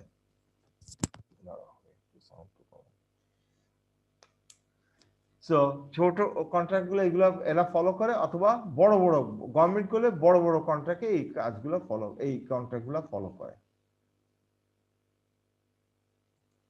আচ্ছা, হ্যাঁ সরি, হ্যাঁ ঠিক আছে। আচ্ছা, অ্যাডভান্টেজ ডিফারেন্ট টাইপ কন্ট্রাক্টে অ্যাডভান্টেজ কি? আজ আমরা কন্ট্রাক্টটা বুঝলে তখন অ্যাডভান্টেজ ডিসঅ্যাডভান্টেজ নিজেরাই বলতে পারবো। Item rate contract is known as unit price contract or schedule contract. Item rate contract, যে প্রথম কন্ট্রাক্টটা আইটেম রেট, আইটেম ওয়াইজ রেটটা করায়, সেটার নাম হচ্ছে আইটেম রেট কন্ট্রাক্ট। ওইটাকে অথবা ইউনিট প্রাইস কন্ট্রাক্ট বলে, আর শিডিউল কন্ট্রাক্ট, যা মানে আসলে আমাদের দেশে খুব পরিচিত শিডিউল কন্ট্রাক্ট নামে। আর পাবলিক মানে তুমি প্রাইভেটলি করলে বলবে আইটেম রেট কন্ট্রাক্ট, আইটেমটা রেট করা হয়, রেট কোড করা হয়। ইউনিট প্রাইস কন্ট্রাক্টটা খুব একটা প্রচলন না। আমি প্রাইভেটলি আইটেম রেট কন্ট্রাক্ট, আর গভর্নমেন্ট বলে শিডিউল কন্ট্রাক্ট। গভর্নমেন্ট মানে পিডব্লিউডি, এটাকে বলে শিডিউল কন্ট্রাক্ট। তাহলে আইটেম রেট কন্ট্রাক্ট থেকে কিন্তু শিডিউল কন্ট্রাক্ট, যদি তুমি জানো schedule contract is nothing but item rate contract, এটা থেকে জেনারেল একটা ইয়ার থেকে বোঝা যাচ্ছে প্রত্যেকটা আইটেমের প্রাইস ঠিক প্রাইস কোড করবে। এটা হচ্ছে আইটেম রেট কন্ট্রাক্ট, ঠিক আছে? দেখো ফর এক্সাম্পল পিডব্লিউডির কথাই বলে, একটা বিল্ডিং এ মাটি কাটবে একটা আইটেম, ফাউন্ডেশন করবে, রড দিয়ে ফাউন্ডেশন করবে, এটা কিন্তু একটা আইটেম। ফাউন্ডেশনের মধ্যে আবার কতগুলো আরসিসি, তারপর হচ্ছে সরি মানে কংক্রিট, আরসিসি, স্টিল, এগুলো নিয়ে বাঁধন এবং ঢালাই। তারপরে উপরে আসি গ্রেড বিম, তারপর হচ্ছে কলাম, এটা একতলা, দোতলায় যে আরেক ধরনের রেট আসবে, বা ছাদ ঢালাই, এটা একটা রেট, মানে সিসি আরসিসি রেট হিসেবে আসে না, এগুলো একটু আলাদাভাবে আসে।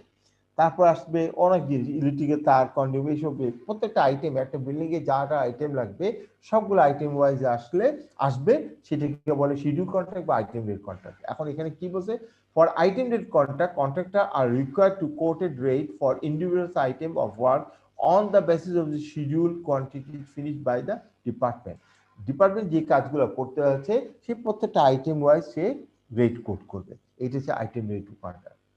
তারপর বলছে while fill up the rate the contractor are required to express the amount in figure and words। তার মানে এখানে আরেকটা কথা বলছে, খেয়াল করো, একটা হচ্ছে আইটেম ওয়াইজ কন্ট্রাক্ট, সেখানে আরেকটা কথা বলছে কি, এই রেটটা যে ফিক্স কন্ট্রাক্টর বসাবে, রেটটা তাকে ইন ফিগার এবং ইন ওয়ার্ডে লিখতে হবে। মানে ফিগারে লিখলে পরে আসতে দাগ দিয়ে আরেকটা ফিগার করে দিল, সেটা যেন না পারে, সেই জন্য ইন ওয়ার্ডস লিখতে হবে। দুইটা না লেখা থাকলে কিন্তু বাতিল হয়ে যায়, বুঝছো? To work out the cost against each item, প্রত্যেকটা আইটেমের এগেইনস্টে কস্টটা লেখা হয়। তারপর হচ্ছে final total amount tender for the work is also drawn up by them. তার মানে এই টেন্ডারটা, সরি হ্যাঁ, এই টেন্ডারটা আমরা কি বলতেছি, যে এটা কি, এটা না না এটা, যাই হোক, এইটা বলতেছি আমরা টেন্ডারটা যে আমরা কত টাকা হলো সেটা কে করতেছে, যে কন্ট্রাক্টর, সে কিন্তু নিজে বসে দিচ্ছে আমার টোটাল কস্টটা এত আসছে। এই যে হচ্ছে এটার বিরাট একটা অ্যাডভান্টেজ, যে কন্ট্রাক্টরের জন্য সে নিজে বলতে পারবে সে কত টাকা বিড করতেছে। তারপর আসো ডিসঅ্যাডভান্টেজের মধ্যে, না এটা ডিসঅ্যাডভান্টেজ করে, আচ্ছা সরি, এখন তো এটা ব্যাখ্যা দেওয়া হয়েছে। অ্যাডভান্টেজ কি, কার এটা অ্যাডভান্টেজ? ইউনিট প্রাইসে। This form of contract ensure a more detailed analysis of cost of the contractor as much is more scientific। তার মানে যখন কন্ট্রাক্টর প্রত্যেকটা আইটেমের রেট কোড করবে, সে কিন্তু কস্ট অ্যানালিসিস করে বসাবে, মানে আন্দাজে বসার কোনো সুযোগ নেই তার। সে প্রত্যেকটা আইটেমকে সে আলাদাভাবে অ্যানালিসিস করবে, তার কস্ট কত আসতে পারে, তারপরে সে কস্টটা বসায়। এটা হচ্ছে তার বিরাট অ্যাডভান্টেজ, মানে যে করতেছে সে কিন্তু জানে, সে বুঝতেছে তাকে কত টাকা কস্ট লাগবে আর সে কত টাকা প্রফিট করে এই রেটটা কোট করবে। তারপর departmental officer are to work out the schedule of the quantities against each item of work and the contractor are to work out the rate against each item. তার মানে যে আইটেমটা আমরা ফিক্স করতেছি সেখানে কিন্তু ওই আইটেমটা কত কি পরিমাণ কাজ হবে সেটাও মেনশন থাকে। তার মানে এই কাজ কত পরিমাণ কাজ হবে সেটা কারা করতেছে, ডিপার্টমেন্ট থেকে, আর রেটটা কে করতেছে, কন্ট্রাক্টর থেকে। এই আইটেম রেটে আইটেম ওয়াইজের এই একটা বিরাট অ্যাডভান্টেজ হচ্ছে দুই পক্ষ খুব সিরিয়াসলি ইনভলভ থাকে। এক পক্ষ কিভাবে ইনভলভ থাকে, কোয়ান্টিটি বাইর করার জন্য কি পরিমাণ কাজ হবে আইটেমে, আরেক পক্ষ ওই কত টাকা রেট কোট করবে, এই জন্য এটাকে খুব ইম্পর্টেন্স দেওয়া হয়েছে। The element of uncertainty and gaze is together absent in item rate contract, and an authority component to accept the tender can easily check the rate with reference to his own calculation, decided which tender is favorable.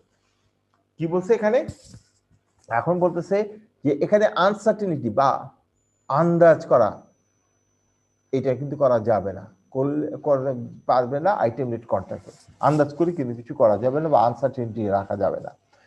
আর আরেকটা বলছে the authority, এটা হচ্ছে কন্ট্রাক্টরের পক্ষ থেকে বলছে, আর the authority competent to accept the tender can easily be check the rate with reference to his own calculation and decided which rate is favourable.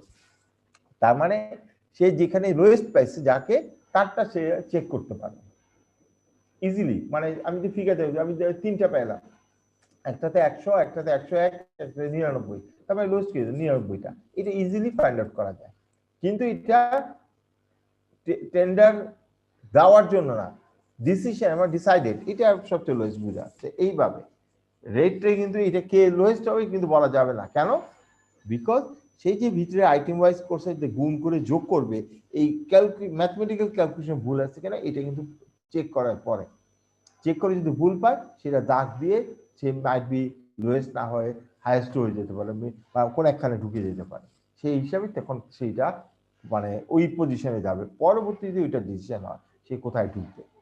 Since the contractor are to write down their individual weight of separate item in figures as well as work flexible, আচ্ছা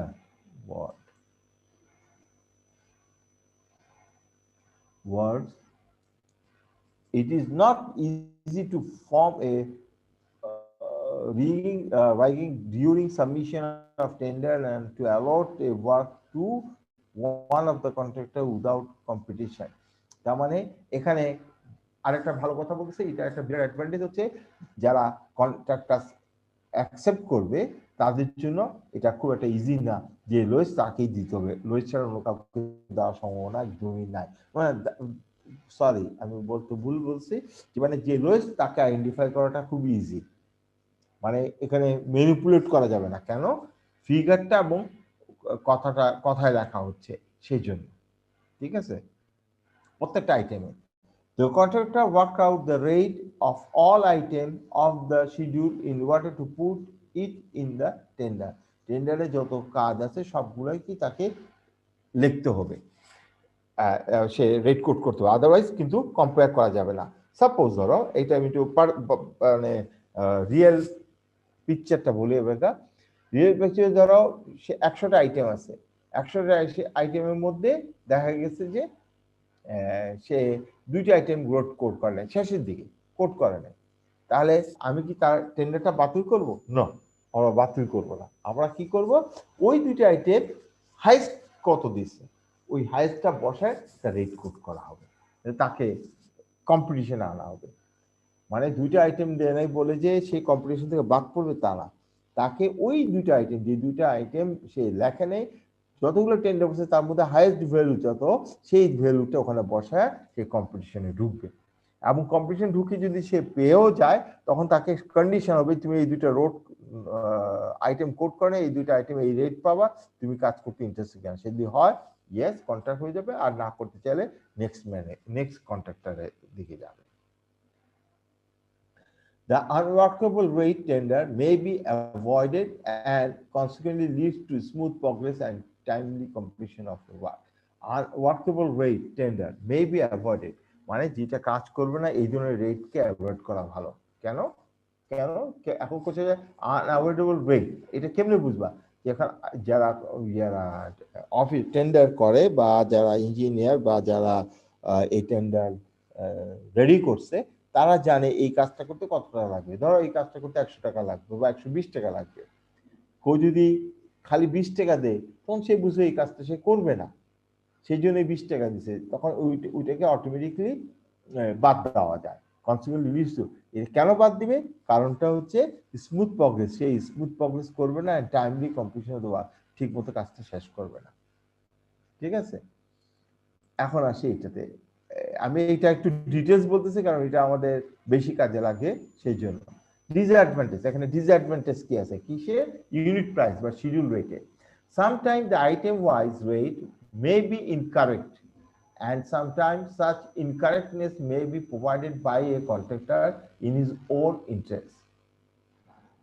Sometimes the item wise rate may be incorrect, item wise rate মাঝে মাঝে তারা incorrect মানে ঠিক দেয় না, and sometimes such incorrectness, এই incorrectness এর জন্য may be provided by a contractor to his own interest, contractor নিজের ইন্টারেস্টের জন্য এটা প্রোভাইড করে। বুঝতে পারছো? তার মানে কি? তার মানে হচ্ছে সে ইচ্ছে করে যে কাজটা, দুইটা জিনিস ইচ্ছে করে করে কেন, মানে সে কাজটা আগে, যে কাজগুলো আগে হবে সেখানে তার এই চালাকিটা হয়, আর শেষেরটার মধ্যে আগেরটাতে রেট বাড়াই দেয়, শেষগুলোতে রেট কমাই দেয়। তার মানে তার প্রথমেই ইনটিউশন হচ্ছে আমি এই কাজগুলো করবো, কাজটা বন্ধ করে দেবো। তাহলে সেটা ইন্টেনশনালি করছে, সেটা বলছে এই জিনিসটা তুমি আটকাইতে পারবে না তাকে। তার অর্থ হচ্ছে 120 টাকা কাজ 100 টাকা দিছে, আর নিচেগুলো আর উপরেগুলো 120 টাকা কাজ 150 টাকা দিল। সে যদি কাজ পেয়ে যায় তাহলে সে ওই 110, ওখানে সে প্রফিট আছে 140-এ প্রফিট ছিল, 150 দিয়ে আরো বেশি প্রফিট করে কাজটা বন্ধ করে ফেলল। সেখানে তার একটা লস থাকে, সেটা হচ্ছে 10% সিকিউরিটি মানি। এই 10% সিকিউরিটি মানি অবশ্যই ওই প্রফিটটা এত বেশি, ওই 10% সিকিউরিটি মানিকে ওভারটেক করবে, সে এটা ইনশিওর হতে হয়। Such lowest position of a tender cannot be known after opening the tender in presence of all other. এই যে যতগুলো টেন্ডার প্রসেস সবচেয়ে লোয়েস্ট কে, সেটা কিন্তু প্রথমেই বলা যায় না। কেন বলা যায় না? তারা যে ক্যালকুলেশন করছে, ক্যালকুলেশন মাইট বি ভুল, মিস্টেক হতে পারে, ভুল ঠিক না, ওটা ভুলই আর কি, মিস্টেক হলে সেটা কারেকশন করার অথরিটি তাদের আছে। কারণ সামে গুণে এবং সামে কারেকশন হলে কারেকশন হতে পারে।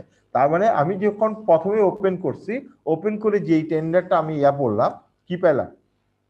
যে লোয়েস্ট পেয়েছে, আসলে সেটা লোয়েস্ট নাও হতে পারে। সেই জন্যই বলতেছে যে ক্যানট বি নোন, ওপেন করার সাথে সাথে আমি বলতে পারবো না this is lowest, it might be lowest but this is not lowest.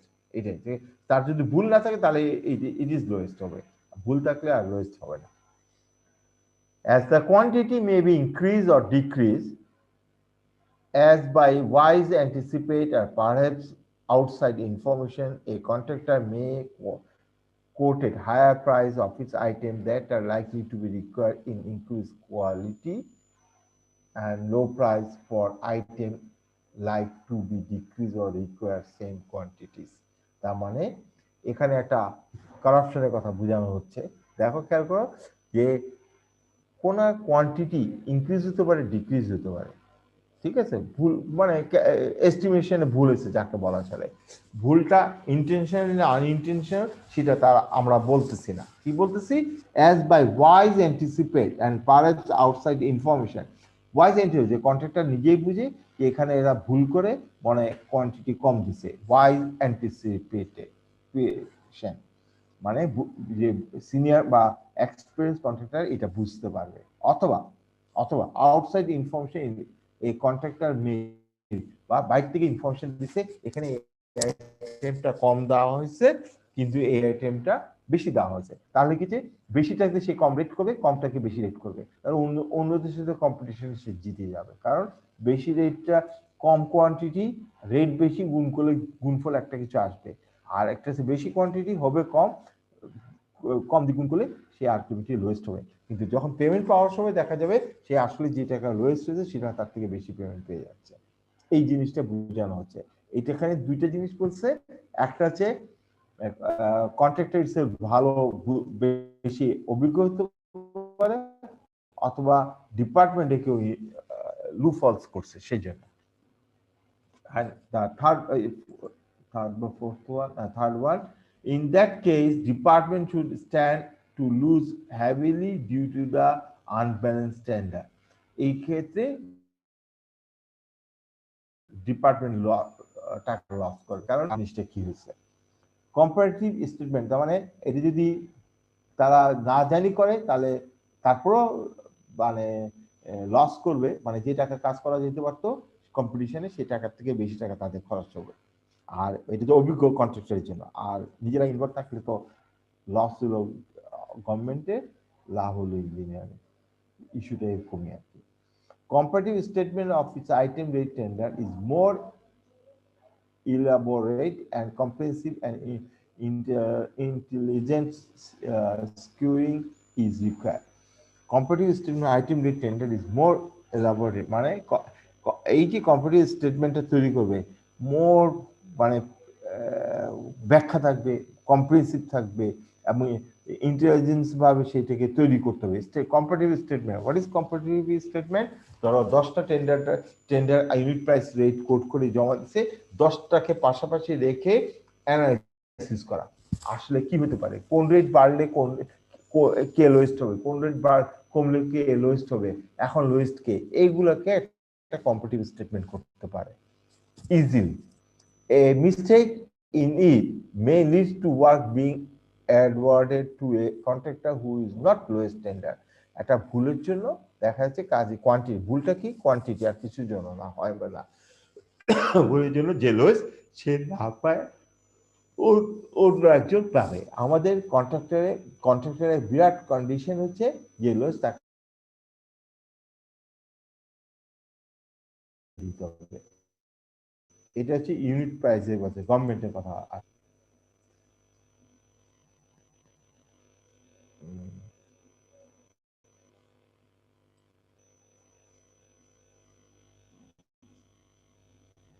আচ্ছা, এইটা অ্যাডভান্টেজ রিজার্ভ আমি তো বারবার উঠাইছি না, এটা না, হ্যাঁ ঠিক আছে, এটা অ্যাডভান্টেজ ডিসঅ্যাডভান্টেজ লেখা হচ্ছে, এটা আলোচনা কিছু আমি প্রথমটা এক্সপ্লেইন করছি। এখন আসো আমাদের নেক্সটটা, একটা আগেরটা বলছি ইউনিট প্রাইস, এখনটা হচ্ছে labour contract. Unit price labour contract,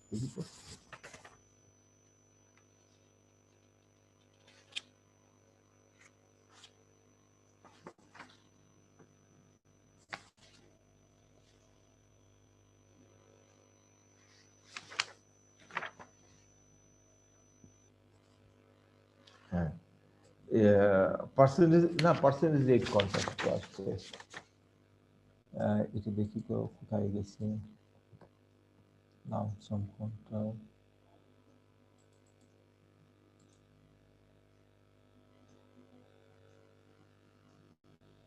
হ্যাঁ এসে গেছে পার্সেন্টেজ রেট কন্ট্রাক্ট।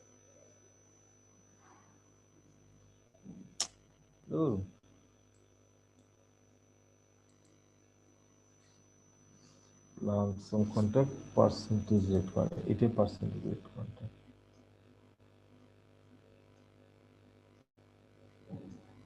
হ্যাঁ সেকেন্ডটা হচ্ছে, প্রথমটা যে আইটেম রেট কন্ট্রাক্ট গেল বা শিডিউল কন্ট্রাক্ট, এ পার্সেন্টেজ রেট কন্ট্রাক্ট। এটা কি? Thus the department fixed up the item rate of the tender, so called item rate tender. The contractor are required to offer to carry out the work at par with the rate shown in the specific price schedule and percentage above or at par or below the rate indicate the schedule work attaches to the tender. তার মানে percentage কন্ট্রাক্টটা কিছু না, item rate contract যেটা ছিল, item rate কন্ট্রাক্টটা কি ছিল, কোয়ান্টিটিটা তুমি department বলবে, আর রেটটা আইটেম ওয়াইজ রেটটা কে বলবে, কন্ট্রাক্টর বলবে। আর পার্সেন্টেজ রেট কন্ট্রাক্টটা দুটোই ডিপার্টমেন্ট বলবে, এটা রেট এত কোয়ান্টিটি, টোটাল অ্যামাউন্ট এত, এইভাবে টোটাল কস্টটা তারা বাইর করে ফেললো। বাইর করে এখন বলতেছে পার্সেন্টেজ রেট কন্ট্রাক্ট, তুমি কত টাকা উপরে বা নিচে, এটা পিডব্লিউডি এই প্র্যাকটিসটা আবার করে যে পার্সেন্টেজ কন্ট্রাক্ট, মানে তোমার কত টাকা তুমি উপরে দিবা নিচে দিবা সেটাই খালি তুমি ইয়া করবা, কি করবা জানাবা যে আমি 5% অ্যাবভ যাব না 5% লোয়ার যাব, এই জিনিসটা প্লাস অর মাইনাস, এইটা হচ্ছে পার্সেন্টেজ কন্ট্রাক্ট। এটা অ্যাডভান্টেজ ডিসঅ্যাডভান্টেজ বড় দরকার নেই আমার, ঠিক আছে, এবং আসে এইটা। তারপর থার্ড হচ্ছে lump some contract. The contractor are required to quote a fixed sum of execution of a complete work in all respect in accordance with the drawing, design, and specification supplied to them with the tender within the specific time. তার মানে lump সাম কন্ট্রাক্টটা হচ্ছে যে কাজ করবে, এটা সাধারণত private practice বেশি হয় লাম্প সাম কন্ট্রাক্টটা, এটা কিন্তু গভর্নমেন্টের হতে হয় না। সেটা লাম্প সাম কন্ট্রাক্টটা কি, তোমার ড্রয়িংটা তাকে দিয়ে দেওয়া হয়, যাকে কন্ট্রাক্টর তাকে তার স্পেসিফিকেশন গুলো বলে দেওয়া হয় এবং নির্দিষ্ট টাইম বলে দেওয়া হয়, এই কাজটা কিন্তু তুমি কত টাকা আমার থেকে চাও, তখন সেই একটা কোড করে টাইমটা, সেটাকে বলা হয় লাম্প সাম কন্ট্রাক্ট। মানে আমরা কাজটা করে দিব এত দিনের মধ্যে, আমাকে এত টাকা দিতে হবে, সেই তখন তাকে কিন্তু একটা ইম্পর্টেন্ট জিনিস, তাকে ড্রয়িং এবং ডিজাইনটা দিতে হবে, ঠিক আছে। এখানে অ্যাডভান্টেজ যে ওনার এখানে অ্যাডভান্টেজ থেকে ওনার জানে তার অ্যাকচুয়ালি কত টাকা খরচ হবে, এটা ওনার জানে, কারণ এই কাজ পরে কোনো মেজারমেন্ট দরকার নাই, শুধু ওকে টাকাটা দিয়ে দিলে হয়ে যায়। Lump some contract, lump some contract labour contract.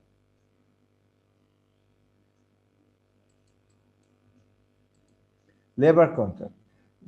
This is a contract where the contractor quoted rate of item work exclusive of the element of the materials and which is supplied by the department free of cost. Labor contractor খেয়াল করো, labour কন্ট্রাক্টটা কি? এই তোমরা শুনতেছো না, ঘুমায় গেছো? কেউ নাই, সব মিউট করে ঘুমাইতেছে। হ্যাঁ স্যার শোনা যাচ্ছে। শোনা তো যাচ্ছে, ঘুমাইতেছে নাকি বললাম? আমি তো শুনতেছি বলে নেই। দেখি তো একজনকে এটা ট্রাই করে দেখি। 113 113 ঘুমাই গেছে। নাই স্যার আছি স্যার। কোথায় আছো? তোমার ছবি দেখি না কেন? আমি চোখ খুলো আগে, আমি দেখি তোমার চোখ বন্ধ না খোলা। স্যার ক্যামেরা অন করবো স্যার? হ্যাঁ, আর কি বলছে? 113 স্যার করতেছি স্যার। এই যে আরে তুমি তো ল্যাপটপ নিচে শুয়ে আছো মনে হচ্ছে স্যার। এই যেই বলতেছে শুনি স্যার আমি ক্যামেরা অন করেছি স্যার, এই যে হচ্ছে না তো। ওইটা হবে কি করতে? ওটা তো ঘুমায় থাকলে কেমনে ক্যামেরা অন হবে? দেখি তো 109 ইয়েস স্যার। তুমি কি ক্যামেরা অন করছো? না স্যার, ক্যামেরা অন করিনি। কেন? ইয়েস স্যার বলতেছো, ক্যামেরা অন করবে না?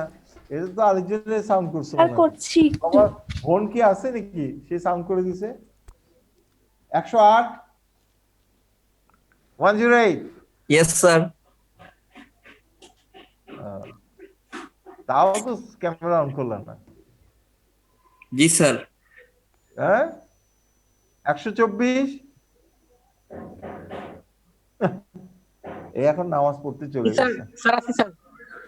আসো, ক্যামেরা অন করতেছে না কেন? আমার সাথে যখন কথা বলো ক্যামেরা অন করবা, স্টিল ছবি দেখি কোনো লাভ হবে না। দেখি তোমার ছবি দেখি। নাই। আচ্ছা যাক, তোমরা ঘুমাও, পড়ালেখা করা না করে তোমাদের ইস্যু। আর কি বলবো? আচ্ছা শোনো, এবার আসি। এবার কাছে লেবার কন্ট্রাক্ট। লেবার কন্ট্রাক্ট আসলে যেভাবে শোনাচ্ছে, মানে লেবার আমি সাপ্লাই দেবো, সেটা লেবার কন্ট্রাক্ট ন। এটা হচ্ছে তুমি কাজটা করবা, কাজটা করার জন্য যে মিস্ত্রি কন্ট্রাক্টর লেবার সেটা তুমি সাপ্লাই করবা, কিন্তু ওই যে কাজ করার জন্য যেসব ম্যাটেরিয়ালস লাগবে, ম্যাটেরিয়ালস কিন্তু ডিপার্টমেন্ট তোমাকে সাপ্লাই দেবে বা ওনার সাপ্লাই দেবে। এটা কিন্তু প্রাইভেটলি খুব বেশি চলে লেবার কন্ট্রাক্টটা, ঠিক আছে। লেবার কন্ট্রাক্টটা কিছুই না, তারা স্কোয়ার ফিট একটা বিল্ডিং করবে, ধরো আমি তোমাদেরকে বুঝাই বলি, একটা হচ্ছে 1000 স্কোয়ার ফিট বিল্ডিং করবে, বা আমি 2 তলা করবো, তাহলে 1000 2000 স্কোয়ার ফিট। তখন সে একটা রেট কোড করবে, সেখানে শর্ত কি ম্যাটেরিয়াল সব আমি কিনে দেবো, ও শুধু ওই কাজটা কনস্ট্রাকশনটা করে দিবে। এইটা হচ্ছে লেবার কন্ট্রাক্ট। তোমার সাথে আমার কাজের কন্ট্রাক্ট করে, কাজের কন্ট্রাক্ট মানে এটাকে লেবার কন্ট্রাক্ট বলে। ক্লিয়ার কিনা? লেবার কন্ট্রাক্টটা কি আবার বলি, যে তোমার সাথে তোমার একটা কাজ আরেকজনে করে দিচ্ছে, কাজ করতে যা লাগে সিমেন্ট, বালু, ইট, স্টোন চিপস, এগুলো সব তুমি সাপ্লাই করবা। ও শুধু টাইলস, ইলেকট্রিক্যাল পাইপ, ইলেকট্রিক্যাল তার, বাথরুম, টয়লেটের বেসিন, কমোড, এগুলো সব তুমি সাপ্লাই করবে। সেই কন্ট্রাক্টর শুধু কাজগুলো এক্সিকিউট করে দিবে, সেটাকে বলা হয় লেবার কন্ট্রাক্ট। তারপর material supply contract 5। Material supply contract for the supply of the materials. The contractor have to offer their rate for supplying the required quantity of materials exclusively of all local tax, inclusively all local tax, VAT, carries and delivery charge to the specific store within the time fixed in the tender. তার মানে এটা simple জিনিস, labour supply materials. তার মানে আমি যে department এই supply করতে হলে আমার এইসব জিনিস লাগবে, এই জিনিস ও বাজার থেকে কিনে, যেখান থেকে আনো কিনে আনি, তোমার স্টোরে, ওর স্টোরে ঢুকাই দেওয়া হবে। এই করতে যত খরচ হবে সব তার খরচ। এখন তুমি কত টাকা করে দিবা? 1000 ব্রিক কিনলে আমি পার 1000 ব্রিক কত করে, পার ধরো সিমেন্ট ব্যাগ কত করে, এই সিমেন্ট ব্যাগ হলে কত, ওই সিমেন্ট ব্যাগ হলে কত, বা স্পেসিফিক সিমেন্ট যদি বলা হয় একটা দেওয়া হলে তাহলে একটাই, সেটা সাপ্লাই দিবে। এখানে কি থাকবে? Local tax, VAT, carriage, delivery charge, carrying করা ক্যাপাসিটি টাকা, এবং ডেলিভারি ওই মালটা ডেলিভারি দেওয়ার জন্য। এই সবগুলো কোথায় দিবে? স্পেসিফিক স্টোরে, তার স্পেসিফিক একটা স্টোরে বলবে এই জায়গাটায় ঢুকাই দিতে হবে। এইটা হচ্ছে ম্যাটেরিয়াল সাপ্লাই, ফিক্সড এবং এক নির্দিষ্ট সময়ের মধ্যে। এটা হচ্ছে ম্যাটেরিয়াল সাপ্লাই। তারপরে আসতেছে আমাদের ম্যাটেরিয়াল সাপ্লাই বলে materials price work agreement. Price work agreement, only a rate agreed upon without reference to the total quantity of the work to be done or quantity of work to be done within a given period. This type of agreement details specification and total cost of the whole work to be done are mentioned. The money only a rate agreed upon without reference to the total quantity of the work to be done or quantity of work to be done within a given period. তার মানে একটার সাথে rate দিবে, is agreed, only a rate is agreed, একটা rate agri করা হবে আপন without reference to the, যার সাথে কোনো কোয়ান্টিটি মানে কোয়ান্টিটি বলবে না, quality of the work to be done, quality of work সম্বন্ধে আলোচনা থাকবে না, শুধু বলবে কি একটা নির্দিষ্ট সময় এই কাজটা করে দিতে হবে। আর কিন্তু কি থাকবে? In this agreement details specification and total cost of the whole work to be mention. Specification এবং টোটাল কস্টটা বলা হবে। তুমি প্রাইস ওয়ার্ক এগ্রিমেন্ট, তুমি এই কাজটা করবা কিনা, জিনিসটা ক্লিয়ার কিনা। দেখো প্রাইস ওয়ার্ক এগ্রিমেন্টটা হচ্ছে টোটাল অ্যামাউন্টটা বলা, টোটাল কোয়ান্টিটি বলা হবে না, কিন্তু টোটাল অ্যামাউন্ট বলা হবে, total cost of the whole work বলা হবে এবং স্পেসিফিকেশন দেওয়া হবে, দিয়ে বলবে এই কাজটা করবা কিনা। এটাও পিডব্লিউডিতে খুব চলে, এটাও একটা আছে, চলে এইভাবে। পিডব্লিউডি ইউনিট প্রাইসের মতন সবাই ধরো 3, ওখানে তো ফিক্স ম্যাক্সিমাম 5% অ্যাভাব দিতে পারে, মাইনাস আর লোয়েস্ট দিলে -5%। তো -5% 3 জন দিয়ে বসছে, তাহলে 3 জনকে তার কাজটা দেওয়া যাবে না, তখন লটারি করে। এইটা ওই যে প্রাইস ওয়ার্ক এগ্রিমেন্টও লটারির মাধ্যমে কাজটা দেয়। অনেকে যদি বলে আমি করব, তখন অনেকে এটা এসে যায়, এখানে অনেকে কোয়ালিফাই করে। The next one, it is a 7 নম্বরটা, cost plus percentage rate contract. Cost plus percentage rate contract মানে contractor is paid the actual cost of the work plus an agreement percentage in addition to allow for profit. This type of contract generally adapted for condition such that labor and materials rate are liable to fluctuated. তার মানে তুমি ওর সাথে মানে একজনের সাথে contract হলে এরকম, এটাও প্রাইভেটলি হয় যে contract is paid to be actual cost, সেই যে টাকা খরচ হবে সেই টাকাটা দিব, ইন এডিশনাল এই এত টাকা খরচ হলে তোমাকে 10% আমি এডিশনাল পে করবো বিকজ অফ কোনো প্রফিটের জন্য। এইটাকে বলা হয় কস্ট প্লাস পার্সেন্টেজ এর কন্ট্রাক্ট। খেয়াল করো কথাটা, কস্ট মানে যে টাকা দিয়ে কাজটা করবে সেই অ্যামাউন্টটা অ্যাকচুয়াল অ্যামাউন্ট, তারপরে মানে ধরো 1 লাখ টাকা তার খরচ হলো, তাকে 10% দেওয়া হবে, তার মানে 1 লাখে 10% মানে 10% 10,000 টাকা তাকে দেওয়া হবে তার লাভের হিসাবে। এটাকে বলা হয় কস্ট প্লাস পার্সেন্টেজ কন্ট্রাক্ট। তার মানে এখানে একটা জিনিস খেয়াল করো, যেহেতু কস্ট, সে কিনবে বাজার থেকে, বাজারে জিনিসের দাম উঠানামা করলে এই রেটটা ফ্লাকচুয়েট করবে। এইটা হচ্ছে সবচেয়ে খারাপ মানে এইটা, এই কন্ট্রাক্টে এইটা হচ্ছে বিরাট ডিসঅ্যাডভান্টেজ। আমি অ্যাডভান্টেজ আলাদা পড়ে শোনাচ্ছি না, তবে এই কাজের এইটা সবচেয়ে বড় ডিসঅ্যাডভান্টেজ হচ্ছে রেটটা, যে জিনিসের ম্যাটেরিয়ালসে রেট দাম উঠানামা করবে, জিনিসের দাম বাড়লে তার পার্সেন্টেজ রেটও বেড়ে যাবে, কমলে পার্সেন্টেজটা কমে যাবে। তারপর cost plus fixed free contract. The contractor is paid by the owner an agreement fixed lump sum amount over and above the actual cost of the work. This fixed fee shall cover overhead or profit to the contractor. তার মানে cost plus fixed fee কন্ট্রাক্টটা হচ্ছে কি, আমার কাজটা করতে ধরো 1 লাখ টাকা আছে, একটু আগে বলছি যে ওখানে পার্সেন্টেজ, এটা ফিক্সড ফ্রি, আমি তোমাকে 8,000 টাকা দেবো, তারপরে জিনিসের বা 10,000 টাকায় দেবো, ঠিক আছে। আগেরটা ছিল কি ছিল, আগেরটা কস্ট প্লাস পার্সেন্টেজ কন্ট্রাক্ট, মানে আমি 1 লাখ টাকা খরচ হবে ধারণা করছি, কিন্তু জিনিসের দাম বাড়াতে 1,10,000 টাকা খরচ হয়েছে, তাতে 10% কত, 10,000 টাকা 11,000 টাকা দিতে হবে। আর কস্ট প্লাস ফিক্সড ফ্রি কন্ট্রাক্টের অ্যাডভান্টেজটা কি, আমি ধারণা করছি 1 লাখ টাকা খরচ হবে, কিন্তু হয়ে গেছে 1,10,000 টাকা। আর ফিক্সড ফ্রি তার মানে আমি তোমাকে 10,000 টাকা দেবো, দাম বাড়লো সেই 10,000 টাকাই পাবে তার লেবার কস্ট হিসেবে, সেটাকে বলে cost plus fixed free contract, ঠিক আছে।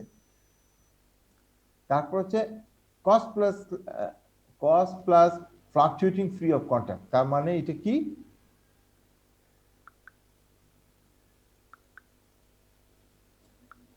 cost plus sliding or fluctuating fee of contract. The contractor is paid by the owner. Contractor is paid by the owner. The actual cost of the construction. Construction cost বলতে বুঝে construction cost. এই তিনটা পরপর তিনটাতে একই জিনিস আছে। Cost মানে construction cost.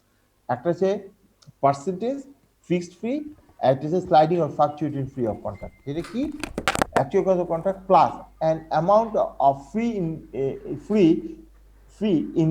inversely variable according to the increase or decrease of the estimated cost agreed first by both the parties. তার মানে খেয়াল করো, স্লাইডিং ও ফ্লাকচুয়েটিং, তার মানে আমি ওর সাথে কন্ট্রাক্ট করলাম এইভাবে, এখানে দেখো তিনটা একই জিনিস আসছে, তিনটা কি কি, cost plus percentage rate, cost plus fixed free contract, cost plus sliding.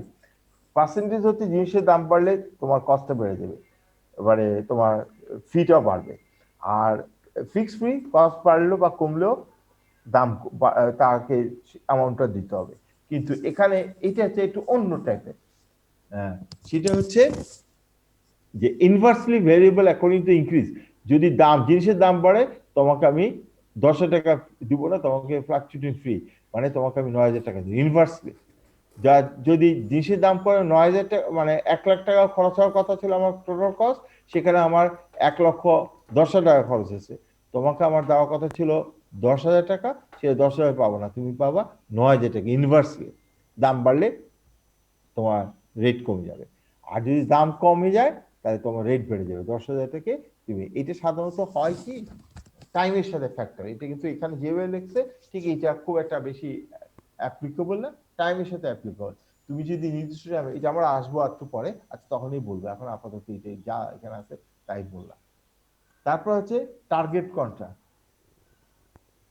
The contractor is paid on a cost plus percentage basis of work performance under this contract, or in addition to he receive a percentage plus or minus on saving or excessive effective against either a prior agreement or estimated of total cost or a target value available at by measuring the work or completion. কি বলছে? দাঁড়াও একটু, কে? Hello, হ্যাঁ বলো।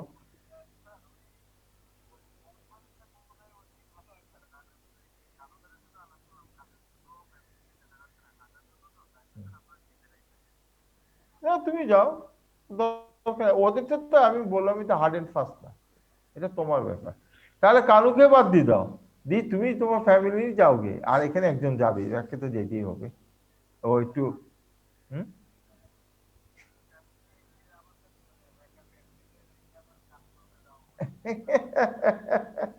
বাহ বাহ, ওইদিকেও করবে ওদিকেও চাও না।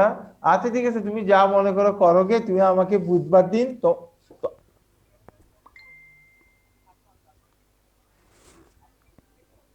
হ্যাঁ আচ্ছা যাই হোক, আরো অনেক পর যাওয়া হইতে পারে। ঠিক আছে তাহলে, ওকে। তবে এই দাঁড়া দাঁড়াও, আমি তোমাকে একটু কথা বলিনি। আমার ওখানে যে যারা আছে এখন কাজ করতেছে, তাদের সাথে তারা কবে ব্যাক করবে একটু কথা বলিনি। আমি কিন্তু জানি যে তোমরা কালকে গেলে ওরা কালকে আসছে, আমি জানি। এখন বুধবার পর্যন্ত আছে কিনা আমি কনফার্ম হইনি। আচ্ছা ঠিক আছে, আমি তাহলে জানাই, তাহলে হ্যাঁ তোমাকে জানাবো একটু পরে। ওকে, আচ্ছা ঠিক আছে, আমি দেখি। হুম,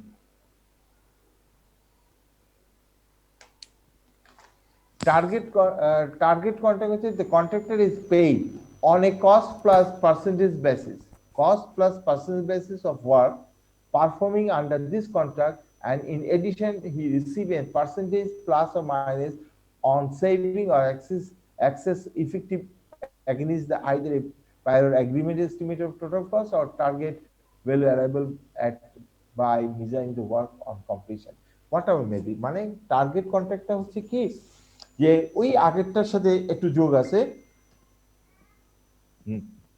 কস্ট প্লাস পার্সেন্টেজ রেট কন্ট্রাক্টের মতো।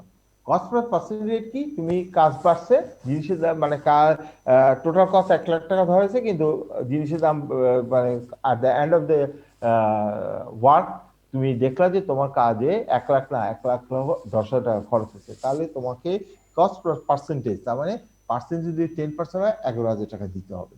এটা হচ্ছে কস্ট প্লাস পার্সেন্টেজ। আর টার্গেট কন্ট্রাক্ট হচ্ছে, ঠিক আছে তোমার কস্ট তোমার গেলই, পেইড বাই কন্ট্রাক্টর কস্ট গেল, plus percentage basis of the work perform under this contract, সেই পারফরমেন্স বেসিসে সেটাকে 10% হলে 11,000 টাকা, 1 লাখের জায়গায় 1,10,000 জায়গায় 1 লক্ষ টাকা টার্গেট ছিল, কিন্তু 1,10,000 টাকা খরচ হচ্ছে, তাহলে 1,10,000 প্লাস 10% এর জন্য 11,000 টাকা। আর in addition he receive a percentage plus or minus, এটা percentage plus or minus, saving excessive, মানে সে 1 লক্ষ জায়গায় 1,10,000 টাকা খরচ হয়েছে, তার মানে এটা মাইনাসে চলে যাবে, তার থেকে এত টাকা মাইনাস করা হবে, মানে তাকে 11 লাখ মানে 1,10,000 প্লাস 10,000 11,000 মাইনাস সাম একটা অ্যামাউন্ট যদি 5% হয় এত টাকা মাইনাস হয়ে তাকে প্রায় টাকা দেওয়া হবে। এটা হচ্ছে, এটা কি, আর যদি সেভ করতে পারে 1 লক্ষ টাকা, সে 90,000 টাকা দিয়ে শেষ করছে, 90,000 প্লাস 10% কি হলো 9,000, 1 লক্ষ 90,000 প্লাস 9,000 প্লাস এখানে প্লাস আসবে, প্লাস তার কি সেভ করছে সেভে এত পার্সেন্ট সে পাবে। এইটা হচ্ছে টার্গেট কন্ট্রাক্ট। টার্গেট কন্ট্রাক্ট 3টে আইটেম, কস্ট, পার্সেন্টেজ আর সেভ, মানে প্লাস আর মাইনাস ইফেক্টিভ কস্টের উপর ডিপেন্ড করবে। ইফেক্টিভ কস্টের সাথে এই জিনিসটা আসবে।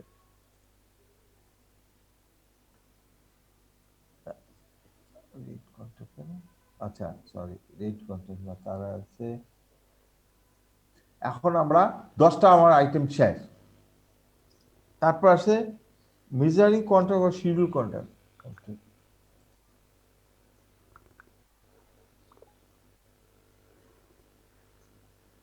আচ্ছা, ফ্লাকচুয়েটিং কন্ট্রাক্ট অ্যাডভান্টেজ,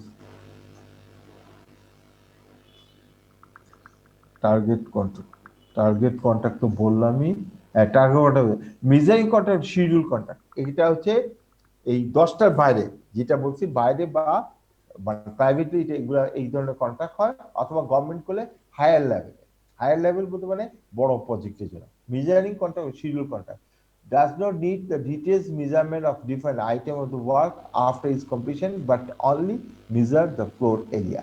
এটা এই মেজারিং কন্ট্রাক্ট ও শিডিউল কন্ট্রাক্ট খুব বেশি প্রচলন হচ্ছে আমাদের প্রাইভেট সেক্টরে।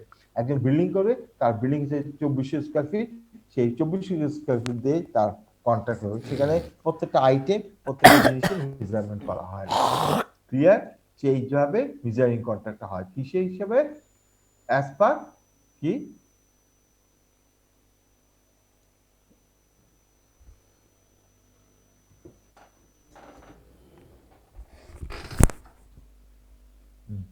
আচ্ছা, এখানে বলা হয়েছিল যে আবার খালি টার্গেট কন্ট্রাক্ট গেল। হ্যাঁ, মেজারিং কন্ট্রাক্টটা হচ্ছে ফ্লোর এরিয়ার উপর দিয়ে মেজারমেন্ট করা হয়, ফ্লোর এরিয়া দিয়ে। তারপর হচ্ছে নেগোশিয়েটেড কন্ট্রাক্ট। নেগোশিয়েটেড কন্ট্রাক্ট কি?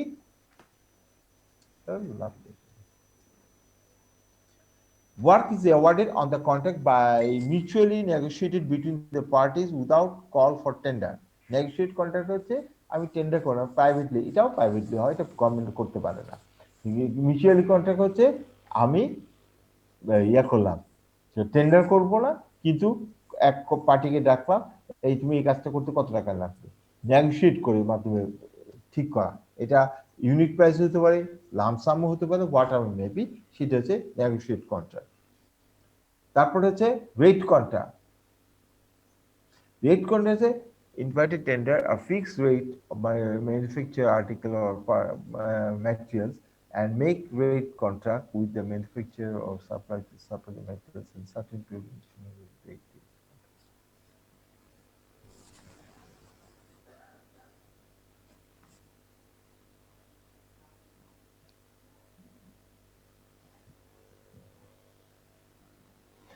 রেট কন্ট্রাক্টটা কিছুই না, সিম্পল। এটা সাধারণত কোন জিনিস আইটেম ওয়াইজ আসে। আইটেম ওয়াইজ মানে এটা কোনো বিল্ডিং কনস্ট্রাকশন না, এটা হচ্ছে সাপ্লায়ার জিনিসের জন্য।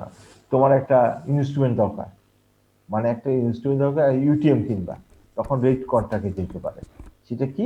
আমার এই আর্টিকেল বা এই জিনিসটা আমি বাইরে থেকে আমি জানি বাইরে এটা দাম কত, ওইটা ওখানে পরিষ্কার লেখা থাকে, দাম মানে ডলারে, এখন তুমি আমাকে কত করে দিবা। এটা হচ্ছে রেট কন্ট্রাক্ট, মানে একটা জিনিস আইটেম দিয়ে রেট কন্ট্রাক্ট করে। তারপরে আসতেছে টার্নকি job combination of engineering construction contract. এটা কিন্তু গভর্নমেন্ট করে বেশি, বড় প্রজেক্টে। ছোট প্রজেক্টে এগুলো হয় না, অথবা প্রাইভেটলি হয়। প্রাইভেটলি ছোট প্রজেক্টে প্রাইভেট হয়। সেটা কি? টার্নকি জবটা হচ্ছে কি, আমি হচ্ছে কনসালটেন্ট, আমি আবার কন্ট্রাক্টর। এইটা হচ্ছে টার্নকি combine engineering and construction contractor. আমি এই বিল্ডিংটা করে দেবো, এই বিল্ডিংয়ে আমাকে এত কোটি টাকা দিতে হবে, এত লাখ টাকা দিতে হবে।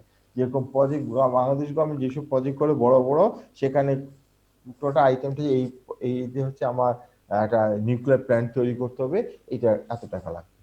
এটা আমি ডিজাইনার, আমি কনসালটেন্ট। প্রাইভেট সেক্টরে এটা বেশি চলে ছোট ছোট প্রজেক্টে। তাতে এটা অ্যাডভান্টেজ ডিসঅ্যাডভান্টেজ কিন্তু আছে, তোমরা বলতে পারো কেন। আমি যেহেতু ডিজাইনার, আমি চাবো ডিজাইনটা ইকোনমিক করতে, তাহলে কস্টটা কম হবে, সেই হিসাবে এটাকে একটা নেগেটিভ হতে দেখা হয়। কিন্তু আবার সুবিধা হচ্ছে স্যার স্যার একটা কোশ্চেন আছে স্যার। বলো স্যার, এই আর্মিদের আন্ডারে যে প্রজেক্টগুলো হয় স্যার, এখানে এই কম্বিনেশনটা কি রকম হয় স্যার? আর্মিদের আন্ডারে আসলে তো সরকারি না, এটা হচ্ছে অন্য টাইপের। আর্মিদের আন্ডারে প্রজেক্ট হয় মানে সেটা অন্য জিনিস। সেটা হচ্ছে এরকম যে আমরা টেন্ডার করতে হয়, গভর্নমেন্টকে একটা টেন্ডার করতে হয়। টেন্ডার করলে ফাইট হয় অনেকের মধ্যে, ঠিক আছে? ঠিক ক্লিয়ার কিনা? ফাইট হয় অনেকের মধ্যে, যে লোয়েস্ট তাকে দেওয়া হয়। আর আর্মিদের কন্ট্রাক্টটা হচ্ছে কি, গভর্নমেন্ট ইচ্ছে করলে কয়েকটা অর্গানাইজেশনকে ইজিলি ডাইরেক্টলি দিতে পারে, তার মধ্যে একটা হচ্ছে আর্মি, যেটা প্রজ্ঞাপন আছে। তুমি যদি কোনো কাজ আর্মি দিয়ে করাতে পারো, সেটা তোমার টেন্ডার দেওয়া লাগবে না। এই হচ্ছে আর্মি দিয়ে করা। ক্লিয়ার? জি স্যার, ক্লিয়ার স্যার। এটাই। যাই টাঙ্কি বেসিস কম্বাইন্ড গেল, টাঙ্কি বেসিসটা সেটা হচ্ছে ইঞ্জিনিয়ারিং এবং কনসালটেন্ট এবং কনস্ট্রাকশন একই লোকের দ্বারা হবে, সেটাকে টাঙ্কি বেসিস বলে। Conditional contract. A contract is said to be conditional if its performance depends upon the future or uncertainty even or contingency, that is flood of fire insurance, flood of fire, flood and fire insurance. আচ্ছা, তার মানে হচ্ছে conditional contract হচ্ছে যে আমি এই কাজটা করব, যেরকম এটা অবশ্যই লাগে শিপে করে ম্যাটেরিয়ালস, তুমি একটা ম্যাটেরিয়ালস আনতে বলছো, হ্যাঁ, ইউটিএম দিয়ে যাবে, তুমি বাইরের দাম জানা হতো, তোমার সাথে কন্ট্রাক্ট হয়েছে এটা প্লাস একটা রেট কন্ট্রাক্ট, মানে এত টাকা লাগবে, কিন্তু সেখানে একটা কন্ডিশন লাগিয়ে দেয়, যদি শিপটা ডুবে যায় ইন্স্যুরেন্স মাধ্যমে এই টাকাটা ক্লেম করতে হবে, তখন ওই ও সাপ্লাইও দিবে না, সাপ্লাই ডেটও পারবে না, ওই ডেটে তো দিবেই না, দিতে পারবে না, প্লাস ইন্স্যুরেন্স টাকা দিলে তোমাকে টাকা ফেরত দিয়ে দিতে পারি, অথবা আমাকে আবার টাইম বাড়াই দিতে হবে, এটা কন্ডিশনাল। অথবা এরকম হচ্ছে ফ্লাড হচ্ছে, ফ্লাড হলে কন্ডিশনাল, মানে যেটাকে বলা হয় আনসার্টিনিটি, যেটা কোনো ইভেন্টটা নাও হতে পারে, হতেও পারে, তখনই এটাকে কন্ডিশনাল কন্ট্রাক্ট বলে। এই ক্লিয়ার? এটা গেলো আমাদের কন্ট্রাক্টে, এটাই আমাদের হ্যাঁ, এটা আমাদের শেষ। হ্যাঁ, তাহলে কন্ট্রাক্টটা আমরা শেষ করলাম এইভাবে। কিন্তু এখন যেটা আমি চাচ্ছি তোমাদেরকে বলতে, আমি আরেকটা জিনিস একটু ওপেন করি,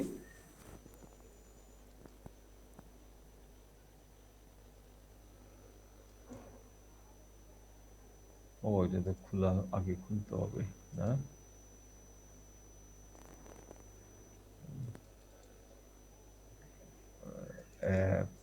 ক্লাস লেকচার 403 PDF।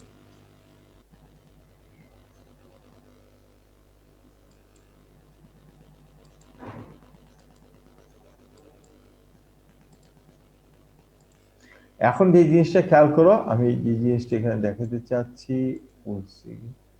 এখানে হচ্ছে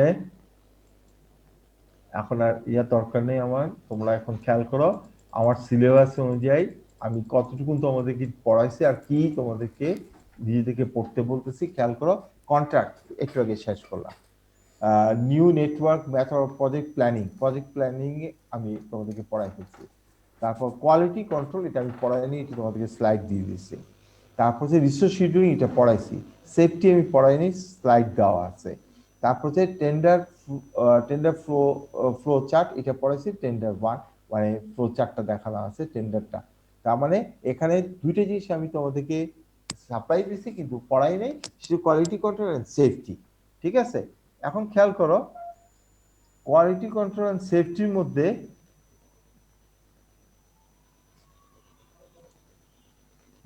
কোয়ালিটি কন্ট্রোল সেফটির মধ্যে যেটা আমি চাচ্ছি তোমাদেরকে বলতে,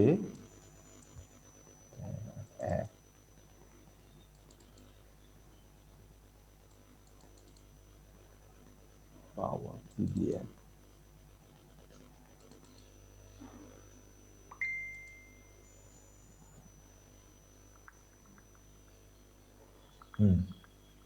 দেখো তোমার কি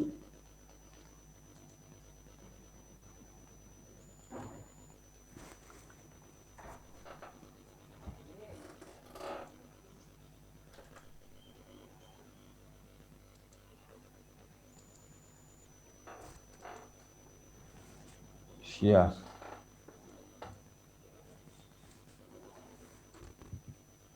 আচ্ছা, যে এটা আমি তোমাদেরকে বলছি যে আমি তোমাদেরকে যে 60টা লেকচার ক্লাস দিয়ে দিছি, তার মধ্যে আমি খালি 3 আর 5 কোয়ালিটি কন্ট্রোল এবং সেফটি এই দুটো নিয়ে আলোচনা করি নাই। এটা শিট দিয়ে দিছি, মানে তোমাদেরকে লেকচার দিয়ে দিছি, তোমরা একটু দেখে নিও। তারপরও একটু সেফটিটা দেখাচ্ছি যে এখানে সেফটিতে কিছুই নেই, তোমাকে কি করতে হবে, কি ধরনের জিনিস তোমাকে পড়তে হবে, কোথায় কোনো হ্যাঙ্গিং জিনিস, ফর এক্সাম্পল আমি দেখাই, এখানে যেটা বোঝানো হচ্ছে,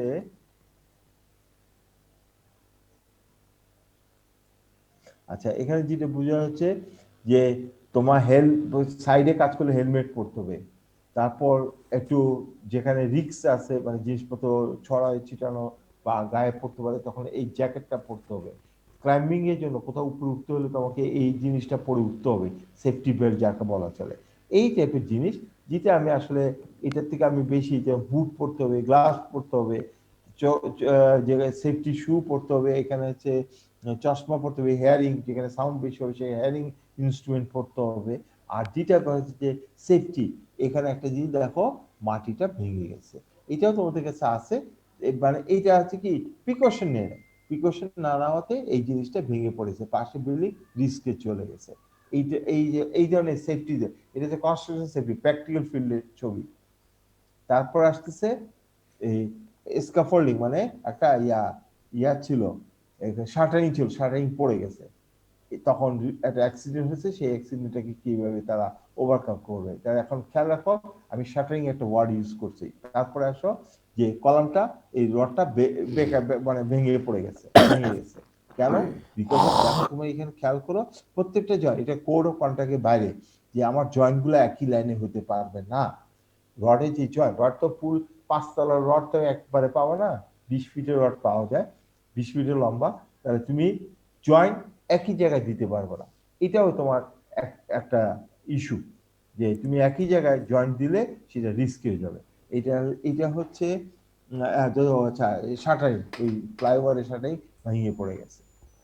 এইটাও হচ্ছে আর একটা জিনিস, যে জিনিসগুলো এখানে বাস্তব চিত্র আনি দেখানো হয়েছে। আর এটা হচ্ছে ক্রেনটা, যে ক্রেনটা দিয়ে ইয়া করা হচ্ছিল, সেই ক্রেনটাই ভেঙে মানে ব্যাক হয়ে পড়ে গেছে, যেরকম যাক বাইরেও এরকম একটা ঘটছিল, সেটা এক বিষয় না।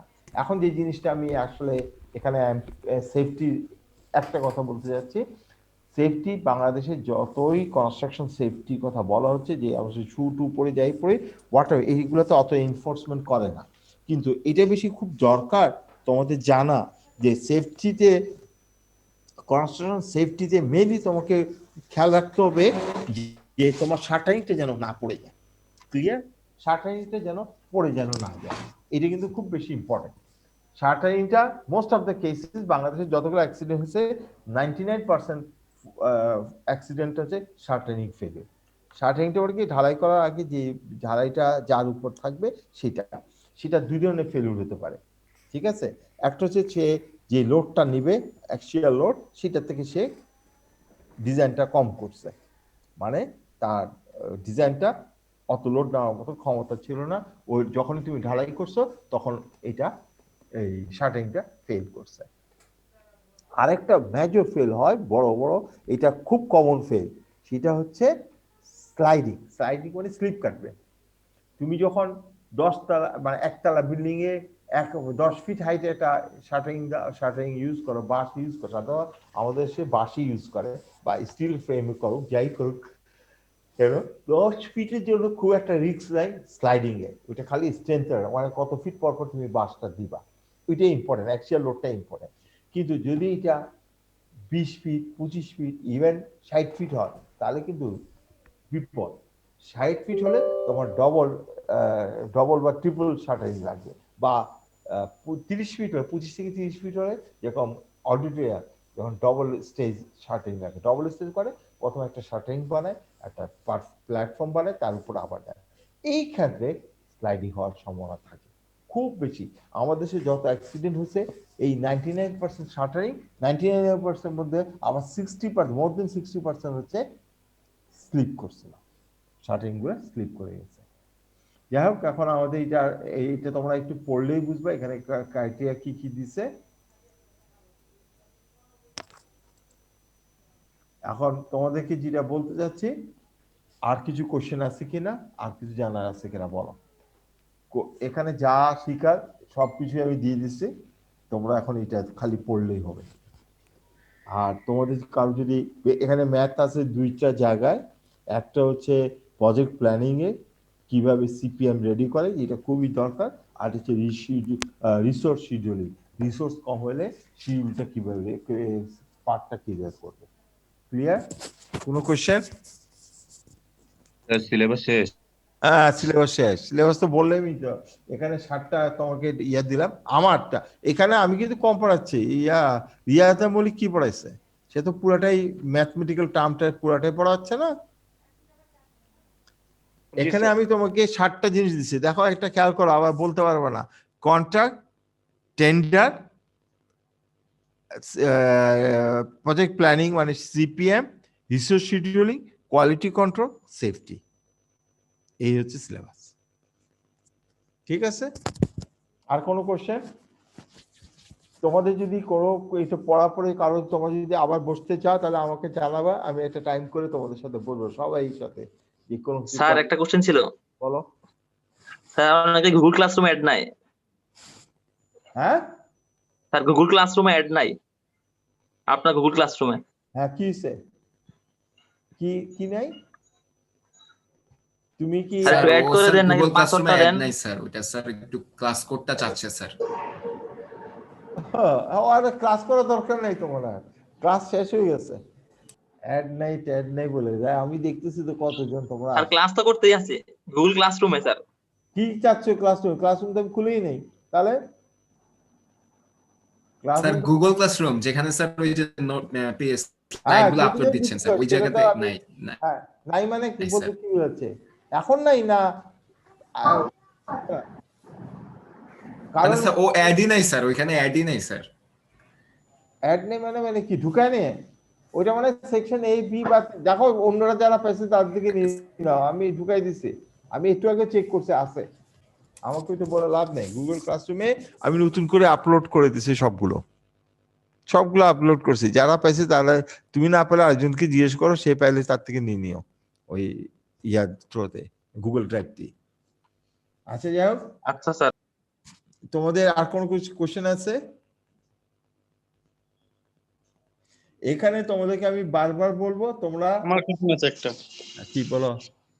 স্যার এই যে মানে টেন্ডারের ক্ষেত্রে মানে তো টাইম লিমিট দেয়া থাকে, তো অনেক সময় দেখা যাচ্ছে যে এই টাইম লিমিট ক্রস করে যায় বা প্রজেক্টের ব্যয় বেড়ে যায়। যেমন একটা স্পেসিফিক কেস বলি, আমাদের এই চট্টগ্রামের এখানে ওয়াসার যে পয় নিষ্কাশন প্রজেক্ট আছে, প্রথমে ব্যয় ছিল 5,000 না 6,000 কোটি টাকা।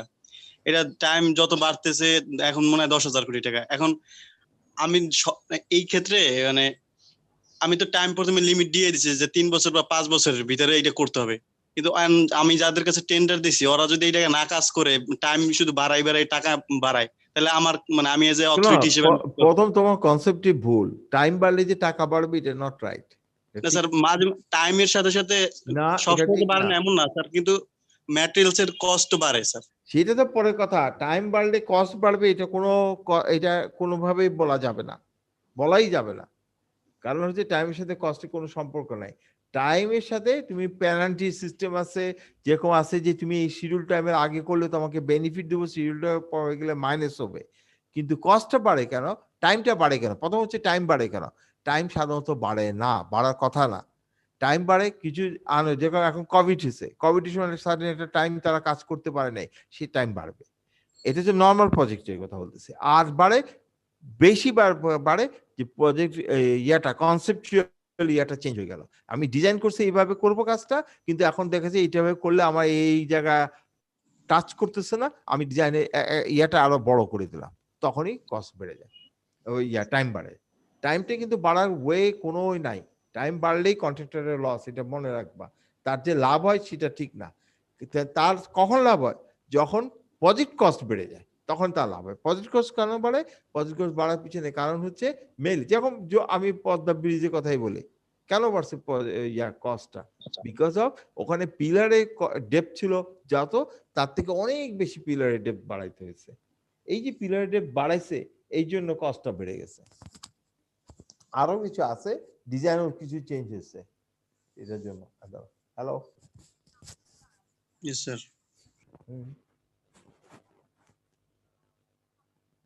আছে কি করতে কি বলছো?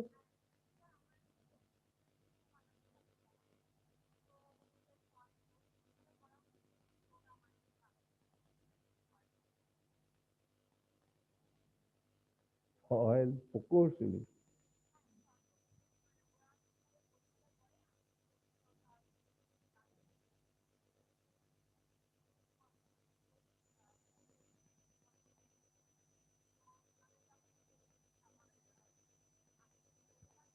ঠিক, আমাকে ফোন দিচ্ছ কেন? ঠিক আগে বলো।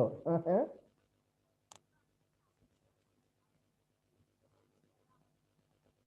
আমি বললে না যে, আমি না বললে দিবে না। তুমি তোমার ইয়া দিয়ে এক্সপেরিয়েন্স দিয়ে তার থেকে যদি নিয়ে নিবা। হ্যাঁ আচ্ছা ঠিক আছে, আমি পরে তোমার সাথে কথা বলবো। আমি ক্লাসে আছি, পরে কিছু কথা বলবো। হ্যাঁ ঠিক আছে। হ্যাঁ তোমার নাম্বারটা আমি দিচ্ছি 548। ঠিক আছে, ঠিক আছে। হ্যালো হ্যালো, কি ব্যাপার সবাই ঘুমাই গেছে? তাহলে তোমাদের আর কোনো কোশ্চেন নাই? সিলেবাসটাও বলে দিলাম, সিলেবাস কি পড়াইছি তাও বলে দিলাম। সিলেবাস যে দুইটা জিনিস আমি পড়াই নেই, তার মধ্যে একটা হচ্ছে কোয়ালিটি, একটা সেফটি। এই দুইটা জিনিস খুব একটা পড়াই নেই, বাট এখানে এই দুইটা জিনিসের মধ্যে তোমরা খালি টার্ম এন্ড টার্মিনোলজি গুলো একটু মনে রাখলেই হলো, আর কিছু নেই। এখানে খালি বলে যাও। আমি কন্ট্রাক্টটাও বলতাম না, বলছি এই জন্য যে ওখানে 10টা 15টা বিভিন্ন টাইপের কন্ট্রাক্ট আছে, শর্টলি একটু বুঝাই দিলাম যে আসলে কোন কন্ট্রাক্টটা কি জানি, কি অ্যাডভান্টেজ কি ডিসঅ্যাডভান্টেজ, ওগুলো সবকিছু ওখানে লেখা আছে। তোমরা আগে বুঝে চেষ্টা করবা কন্ট্রাক্ট গুলা, যেটা একটু আগে পড়াইছি, যে কন্ট্রাক্টটা হেডলাইন থেকে বুঝার চেষ্টা করি কি ধরনের কন্ট্রাক্ট। তখনই এটার পজিটিভ নেগেটিভটা পড়লেই তুমি ক্লিয়ার হয়ে যাবে এই কন্ট্রাক্টের অ্যাডভান্টেজ কি, ডিসঅ্যাডভান্টেজ কি, ফল্ট কোথায় আছে। ঠিক আছে, এই যে কন্ট্রাক্ট। আর তোমাদের যে জিনিসটা বেশি আমি বারবার বলবো, একটা যে ক্রিটিক্যাল পাথটা কিভাবে বাইর করতে হয় প্রজেক্ট প্ল্যানিং এ, আরেকটা হচ্ছে রিসোর্স শিডিউল, রিসোর্সটা শিডিউল কিভাবে করতে হয়, স্টেপগুলো একটু ভালো মতন বুঝে রাখবা। ওই রিসোর্স শিডিউলটা কিছুটা জটিল, অঙ্কটা জটিল করলে কিন্তু অঙ্ক জটিল ভালোই করা যায়, কিন্তু আমি সেটা বলছি তোমাদেরকে স্টেপগুলো তোমরা খালি একটু মনে রাখবা। যে অঙ্কটা করেছি এটা মোটামুটি একটা ভালো জটিল অঙ্ক, মানে এখানে দেখা যাচ্ছে এক জায়গায় দুই জায়গায় যাওয়া যায়, সেই দুই জায়গায় গেলে দুই ধরনের রেজাল্ট পাবা, সেটাও কিন্তু বোঝা গেছে। যদি ঠিক মতন ডিসিশন নিতে পারো বা কয়েকবার অঙ্ক করলে, কয়েকটা অঙ্ক করলে কিন্তু তোমাদের এই জিনিসটা প্রবলেম থাকবে না। ঠিক আছে, আর কিছু বলবা?